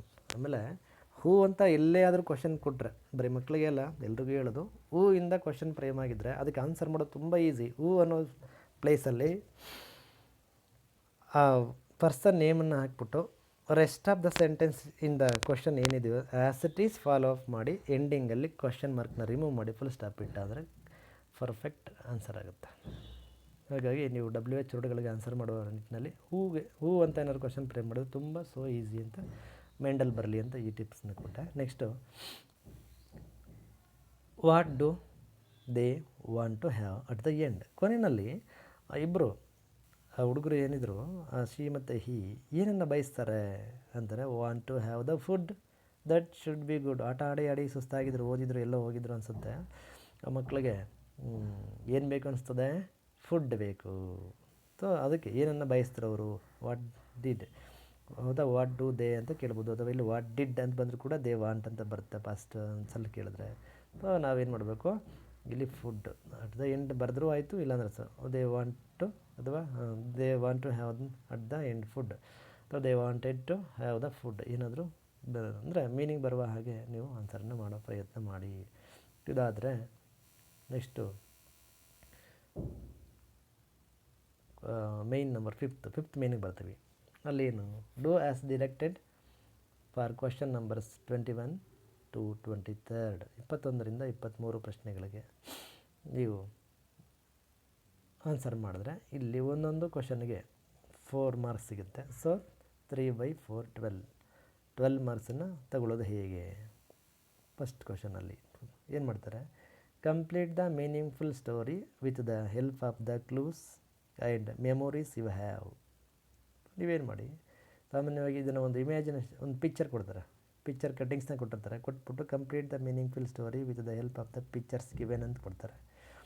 ಇಲ್ಲಿ ನಾನು ರೈಟಿಂಗಲ್ಲಿ ಬರಿತಾ ಇದ್ದರಿಂದ ಸಂಪೂರ್ಣವಾಗಿ ಹೀಗೆ ಇರಲಿ ಅಂತೇಳಿ ಯಾವುದೇ ಕಟ್ಟಿಂಗ್ಸ್ ತಗೊಳ್ಳದೆ ಇನ್ನೂ ಈಸಿ ಥಿಂಕಿಂಗ್ ಏನು ಮಾಡಿದೆ ಅಂದರೆ, ಆಲ್ಮೋಸ್ಟ್ ಮಕ್ಕಳಿಗೆ ಗೊತ್ತಿರುವಂಥ ಈ 3rd 4th ಸ್ಟ್ಯಾಂಡರ್ಡ್ ಒಳಗಡೆ ಕಲಿತಿರುವಂಥ ಸಾಮಾನ್ಯವಾದ ಒಂದು ಸ್ಟೋರಿಯನ್ನು ರಿಮೈಂಡ್ ಮಾಡಿಕೊಡುವಂಥ ವರ್ಡ್ಸನ್ನು ಕೊಟ್ಟಿದ್ದೀನಿ. ಆ ವರ್ಡ್ಸನ್ನು ನೋಡಿದ್ರೇ ಖಂಡಿತ ರಿಮೈಂಡ್ ಆಗುತ್ತೆ. ಆ ಸ್ಟೋರಿನ ಅವರು ಎಲಾಬ್ರೇಟ್ ಮಾಡಿ ಎನ್ಲಾರ್ಜ್ ಮಾಡಿ ಕಂಪ್ಲೀಷನ್ ಮಾಡ್ತಾರೆ ಅನ್ನೋ ಕಾರಣಕ್ಕೆ ವೆಲ್ ನೋನ್ ಫೆಮಿಲಿಯರ್ ಸ್ಟೋರಿನೇ ಕೊಟ್ಟಿದ್ದೀನಿ. ಈ ಥರದ್ದು ಇನ್ನೂ ಸಾಕಷ್ಟು ಕೊಡಬಹುದು, ಅಥವಾ ಕೊಡದೇ ಇದ್ದರೆ ಪಿಕ್ಚರ್ ಕೊಟ್ಟರೆ ಇನ್ನೂ ಒಳ್ಳೆಯದು. ಪಿಕ್ಚರ್ ಕೊಡಲಿಲ್ಲ ಅಂದರೆ ಇಂಥ ತುಂಬ ಫೆಮಿಲಿಯರ್ ಪಾಪ್ಯುಲರ್ ಆಗಿರುತ್ತೆ ಕೊಡ್ತಾರೆ. ಇಲ್ಲಿ ನೋಡಿ ಒಂದಷ್ಟು ವರ್ಡ್ಸ್ ಇದೆ, ಇವನ್ನ ತಗೊಂಡು ಈ ಕ್ಲೋಸಿಂದ ನೀವು ಮೆಮೊರೈಸ್ ಮಾಡಿಕೊಂಡು ನಿಮ್ಮ ಒಂದು ಇನ್ಸಿಡೆಂಟ್ಸ್ನ ಈ ಮೀನಿಂಗ್ಫುಲ್ ಸ್ಟೋರಿ ಮಾಡಬೇಕಷ್ಟೆ. ಈ ಒಂದಷ್ಟು ಎಕ್ಸಾಂಪಲ್ಸ್ ವರ್ಡ್ಸನ್ನ ನೋಡ್ತಾ ಹೋದರೆ ಫ್ಲಾಶ್ ಆಗಿ ಬಂದು ನಿಮಗೆ, race, rabbit, turtle, tortoise, calmly, start, walk, not, get, rest, rabbit, runs, sleeps, forest, turtle, kept, going, won, race ಅಂತಿದೆ. ಅಂದರೆ ಸುಲಭವಾಗಿ ಫೈಂಡ್ ಔಟ್ ಮಾಡ್ಬೋದು ಯಾವುದಿದು. This is the story of rabbit and tortoise, ಅಥವಾ ಟಾಟಾಯಿಸ್ ಅನ್ನಲಿಕ್ಕೆ ಇನ್ನೊಂದು ವರ್ಡು ಟರ್ಟಲ್ ಅಂತ ಕೂಡ ಕರೀತಾರೆ. ಆಮೆ ಮತ್ತು ಮೊಲದ ಕತೆ. ಅವೆರಡರ ಮಧ್ಯೆ ಒಂದು ಸರಿ ರೇಸ್, ಸ್ಪೋರ್ಟ್ಸ್ ಸ್ಟಾರ್ಟ್ ಆಗುತ್ತೆ. ರನ್ನಿಂಗ್, ಯಾರು ಸ್ಪೀಡಾಗಿ ಹೋಗ್ತಾರೆ, ಯಾರು ಸ್ಲೋ, ಯಾರು ಸ್ಪೀಡು, ಯಾರಿಗಿಂತ ಯಾರು ಸ್ಪೀಡು ಅಂತ ಕಾಂಪಿಟೇಷನ್ ಸ್ಟಾರ್ಟ್ ಆಗುತ್ತೆ. ಇಬ್ಬರಿಗೂ ಕೂಡ ಜಗಳಕ್ಕಿಂತ ಹೆಚ್ಚಾಗಿ ಸ್ಪರ್ಧೆ ಉಂಟಾಗುತ್ತೆ. ಆ್ಯಸ್ ಯೂಸ್ವಲಿ ಎರಡು ಓಡ್ತವೆ. ನಿಮ್ಗೆ ಗೊತ್ತಿರೋ ಹಾಗೆ ರ್ಯಾಬಿಟು ನೆಗೆದು ಜಿಗಿದು ಓಡ್ತದೆ, ಓಡ್ಬಿಟ್ಟು ಒಂದಷ್ಟು ದೂರ ಹೋಗಿ ತಿರುಗಿ ನೋಡ್ತದೆ. ಅಲ್ಲಿ ಇದು ಟಾರ್ಟಾಯಿಸ್ ನಿಧಾನಕ್ಕೆ ಬರ್ತಿರುತ್ತೆ. ವಾಹ್, ಅದು ಬರೋ ತನಕ ನಾನು ಒಂದು ನಿದ್ರೆನೇ ಮಾಡಿಬಿಡ್ಬಹುದು, ಇದು ಈಗ ಬರೀ ಕಾಲಕ್ಕೆ ಬರಲ್ಲ ಅಂಥೇಳಿ ನಿದ್ದೆ ಹೋಗ್ಬಿಡುತ್ತೆ ರ್ಯಾಬಿಟ್ಟು. ಅಷ್ಟೊತ್ತಿಗೆ ಟಾರ್ಟಾಯಿಸ್ ತನ್ನ ಪೇಷನ್ಸ್ನ ಕಳ್ಕೊಳ್ಳದೆ ತಾಳ್ಮೆಯಿಂದ ಕಾಮಾಗಿ ಹರಿಬಿರಿಗೆ ಹೋಗದೆ ತನ್ನ ನಡಿಗೆಯನ್ನು ನಡ್ಕೊಂಡೇ ಹೋಗ್ತಾನೆ ಇರ್ತದೆ. ನಿಲ್ಲಿಸಲ್ಲ ಯಾವ ಕಾರಣಕ್ಕೂ. ಓವರ್ ಕಾನ್ಫಿಡೆನ್ಸ್ ಇಲ್ಲ ಇದಕ್ಕೆ, ನಾನು ಪ್ರಯತ್ನ ಪಟ್ಟರೆ ನಾನು ಯಾಕೆ ತಲುಪಬಾರ್ದು ಅಂಥೇಳಿ ನಡ್ಕೊಂಡು ಎಲ್ಲೂ ಕೂಡ ಸ್ಟಾಪ್ ಕೊಡದೆ ಕಂಟಿನ್ಯೂಸ್ ಆಗಿ ಹೋಗ್ಬಿಟ್ಟು ಏನು ಅವರು ಟಾರ್ಗೆಟ್ ಮಾಡಿರ್ತಾರೋ ಆ ಲೈನ್ ಕ್ರಾಸ್ ಮಾಡಿ ಗೆದ್ದು ನಿಂತಿರುತ್ತೆ. ಅಷ್ಟೊತ್ತಿಗಾಗಲೇ ನಿಧಾನಕ್ಕೆ ಎಚ್ಚರಗೊಂಡಂಥ ರ್ಯಾಬಿಟ್ಟು ನೋಡಿ ತಿರುಗಿ ನೋಡುತ್ತೆ. ಹಿಂದ್ಗಡೆ ರ್ಯಾಬಿಟ್ ಇಲ್ಲ, ಟಾರ್ಟಾಯಿಸ್ ಇಲ್ಲ. ಮುಂದೆ ತಿರುಗಿ ನೋಡೋ ಅಷ್ಟರಲ್ಲಿ ಟಾರ್ಟಾಯಿಸ್ ಗೆದ್ದಿರುತ್ತೆ. ಸೊ ನಾವು ರಾಂಗ್ ವೇನಲ್ಲಿ ಓಡ್ಬಿಟ್ಟು ಸುಸ್ತಾಗೋದಕ್ಕಿಂತ, ಅಥವಾ ರಾಂಗ್ ವೇನಲ್ಲಿ ಎಷ್ಟು ದೂರ ಓಡ್ತೀವಿ ಅದು ವೇಸ್ಟು. ರೈಟ್ ವೇನಲ್ಲಿ ನಾವು ವಾಕ್ ಮಾಡ್ಕೊಂಡು ಹೋಗ್ತಾ ಇದ್ದಾರೆ ನಿಜ ಜೀವನದಲ್ಲೂ ಕೂಡ ಖಂಡಿತ ನಮ್ಮ ಗುರಿನ ಮುಟ್ತೀವಿ. ಬೇರೆಯವ್ರಿಗೆ ಹೋಲಿಸ್ಕೊಂಡು ನಾವು ಸಫರ್ ಪಡೋದಕ್ಕಿಂತ ನಾವು ರೈಟ್ ವೇನಲ್ಲಿ ವಾಕ್ ಮಾಡ್ಕೊಂಡು ಹೋಗ್ತಾನೆ ಇರೋಣ, ಬಟ್ ಯಾವ ಕಾರಣಕ್ಕೂ ನಿಲ್ಲಿಸಬಾರ್ದು ಅನ್ನೋದನ್ನು ಇದು ಮೊರಲ್ ಹೇಳುತ್ತೆ. ಇಲ್ಲಿ ಬಟ್ ಈ ಮೊರಲ್ ಆಫ್ ದ ಸ್ಟೋರಿ ಏನು ಕೇಳಲ್ಲ ನಿಮಗೆ. ಹೆಂಗೆ ಸ್ಟಾರ್ಟ್ ಮಾಡಬೇಕು ಮಕ್ಕಳೇ ಅಂತಂದರೆ, ಇಲ್ಲಿ ನೋಡಿ, ಇಲ್ಲಿ ಒನ್ಸ್ ಅಪಾನ್ ಎ ಟೈಮ್ ಅಥವಾ ಒನ್ಸ್ ದೇರ್ ವಾಸ್, ಹೀಗೆ ನಾನು ಇಲ್ಲಿ ನಿಮಗೆ ಶುರು ಮಾಡಿದ್ದು, ಅಥವಾ ದೇರ್ ವರ್, ನೋಡಿ ದೇರ್ ವರ್ 2 ಅನಿಮಲ್ಸ್ ಅಂತಲ್ಲ, ದೇರ್ ವರ್ ರ್ಯಾಬಿಟ್, ಸ್ಪೇಸ್ ಅಲ್ಲ ನಮಗೆ, ಹಂಗೆ ಹೇಳ್ಬಿಡ್ತೀನಿ ನೋಡಿ. There were 2 animals called rabbit and tortoise. Once upon a time they were quarreled each other to show who is the fast runner ಅಥವಾ fast mover. Then their quarrel became the race. They both of them fixed a target and a time and a date to do that race. As usually both of them started at a time to move towards their target ಅಂತಲೋ point ಅಂತಲೋ ಬರೀರಿ. ಅಲ್ಲಿ normally rabbit started to run and ran very fastly. After some time it was tired and looked back, but there was a tortoise coming very slowly. Then rabbit thought itself, why don't I take a sleep till it comes to near. Being that thinking, it went to sleep. At the same time, the tortoise was not stopped its journey. It continuously moves towards reaching the target. Finally it won the race. Later awakened rabbit woke up and astonished and felt itself very bad. So it shows that the continuous keeping the continuity definitely wins, or if we go without stop, definitely we can do.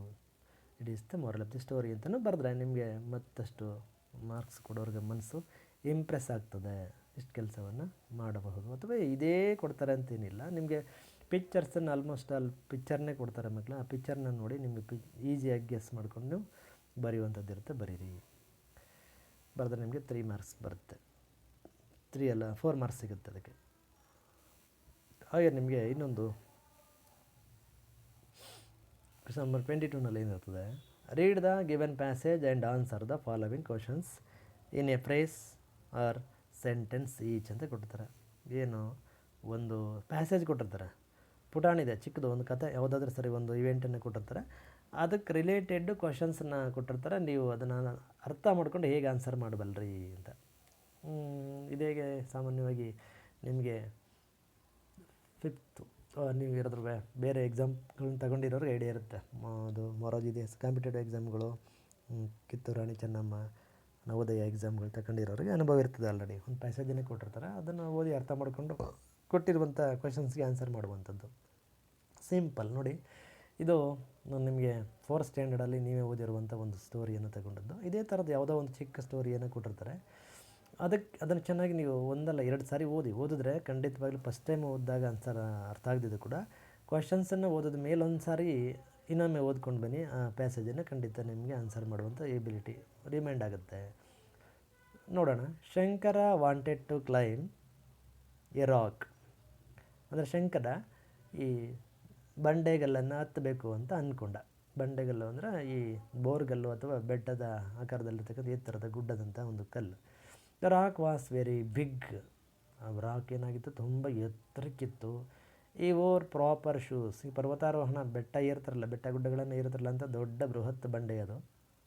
ಈ or proper shoes ಅಂದರೆ ಅದಕ್ಕೆ ಬೇಕಾದಂತಹ ಸರಿ ಸೂಕ್ತವಾದಂಥ ಶೂಸನ್ನು ಹಾಕೋತಾನೆ. ಆಮೇಲೆ ಈ took a rope with him. Rope ಅಂದರೆ ಒಂದು ಹಗ್ಗ, ದಪ್ಪದ ಒಂದು ಹಗ್ಗ ತಗೋತಾನೆ ಅವ್ನಿಗೆ ಬೇಕಾದ್ದು. ಈ climbed the rock with the help of A trainer. ಮತ್ತು ಅವನು ಟ್ರೈನರ್ ಒಬ್ಬರು ಇದ್ರ ತರಬೇತಿದಾರ ಅವ್ರ ಹತ್ರ ಹೇಳಿಸ್ಕೊಂಡು ಹೋಗಿದ್ದ, ಜೊತೆಗೂ ಕರ್ಕೊಂಡಿದ್ದ ಅಂತ ಅನಿಸ್ತದೆ. ಹಾಗಾಗಿ ಅವರ ಟ್ರೈನಿಂಗಿಂದ, ಅವರ ಏನು ಟಿಪ್ಸ್ ಗೈಡೆನ್ಸಿಂದ ಈ ಕ್ಲೈಮ್ಡ್ ಆ ರಾಕನ್ನು ಹತ್ತೇ ಬಿಡ್ತಾನೆ, ಏರೇ ಬಿಡ್ತಾನೆ. ಇದಿಷ್ಟೇ. ಮುಂದೆ ಏನಾಯಿತು, ಹಿಂದೆ ಏನಾಯಿತು ಅದೆಲ್ಲ ಬೇಡ. ನಮಗೆ ಕೊಟ್ಟಿರ್ತಕ್ಕಂಥ ಇಷ್ಟು ಸೆಂಟೆನ್ಸಸಲ್ಲಿ ಈ ಇನ್ಫಾರ್ಮೇಷನ್ ನೀವು ಎಷ್ಟು ಮಟ್ಟಿಗೆ ಗ್ರಾಸ್ ಮಾಡ್ಕೊಂಡಿದ್ದೀರಿ ಅಂತ ತಿಳ್ಕೊಳ್ಳಿಕ್ಕೆ ಕ್ವಶನ್ಸ್ ಕೇಳ್ತಾರೆ. ಈಗ ಬಿ ಅಲ್ಲ, ಎ ನೋಡೋಣ ಫಸ್ಟು.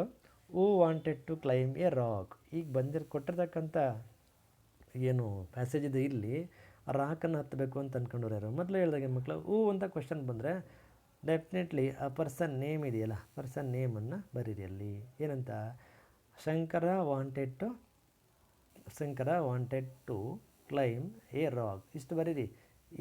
ಇದನ್ನು ಕ್ವಶನ್ ಮಾರ್ಕ್ ಹಾಕೋದು ಬೇಡ. ಮತ್ತು ಕೆಲವರು ಅದನ್ನು ಹಾಕ್ಬಿಡ್ತಾರೆ, Shankara wanted to climb a rock. So ಆವಾಗ ಹೆಣ್ಣು ಅಲ್ಲ ಗಂಡು ಅಲ್ಲ ಅಂತಾರಲ್ಲ, ಕ್ವಶನ್ನು ಅಲ್ಲ ಆನ್ಸರು ಅಲ್ಲ ಅನ್ನೋ ರೀತಿ ಆಗುತ್ತೆ ಲಕ್ಷಣ ನೋಡಿದ್ರೆ. ಅದಕ್ಕೆ ನೀವು ಹೂ ಪ್ಲೇಸಲ್ಲಿ ನೀವು ಏನು ನೇಮಿಂಗ್ ಹೊಡಿದೆ ಅದನ್ನು ರೀಪ್ಲೇಸ್ ಮಾಡಿ. Shankara wanted to climb a rock. ಅಲ್ಲಿ ಕೊನೆಯಲ್ಲಿ ಫುಲ್ ಸ್ಟಾಪ್ ಹಾಕಿ, ಇಲ್ಲಿ ಈ ನೇರಕ್ಕೆ ಫುಲ್ ಸ್ಟಾಪ್ ಹಾಕಿದ್ರೆ ಮುಗೀತು.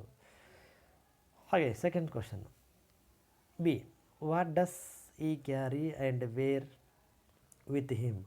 ಅವನು ರಾಕ್ ಕ್ಲೈಮ್ ಮಾಡಬೇಕು ಅಂತ ಅಂದ್ಕೊಂಡಲ್ಲ, ಅವಾಗ ಜೊತೆಗೆ ಏನೇನು ತಗೊಂಡೋಗಿದ್ದ, ಏನೇನೆಲ್ಲ ಹೊತ್ಕೊಂಡೋಗಿದ್ದ, ಕ್ಯಾರಿ ಏನೇನು ಜೊತೆಯಲ್ಲಿ ಏನೇನನ್ನು ತಗೊಂಡೋಗಿದ್ದ ಅಂತ ಕೇಳುತ್ತೆ.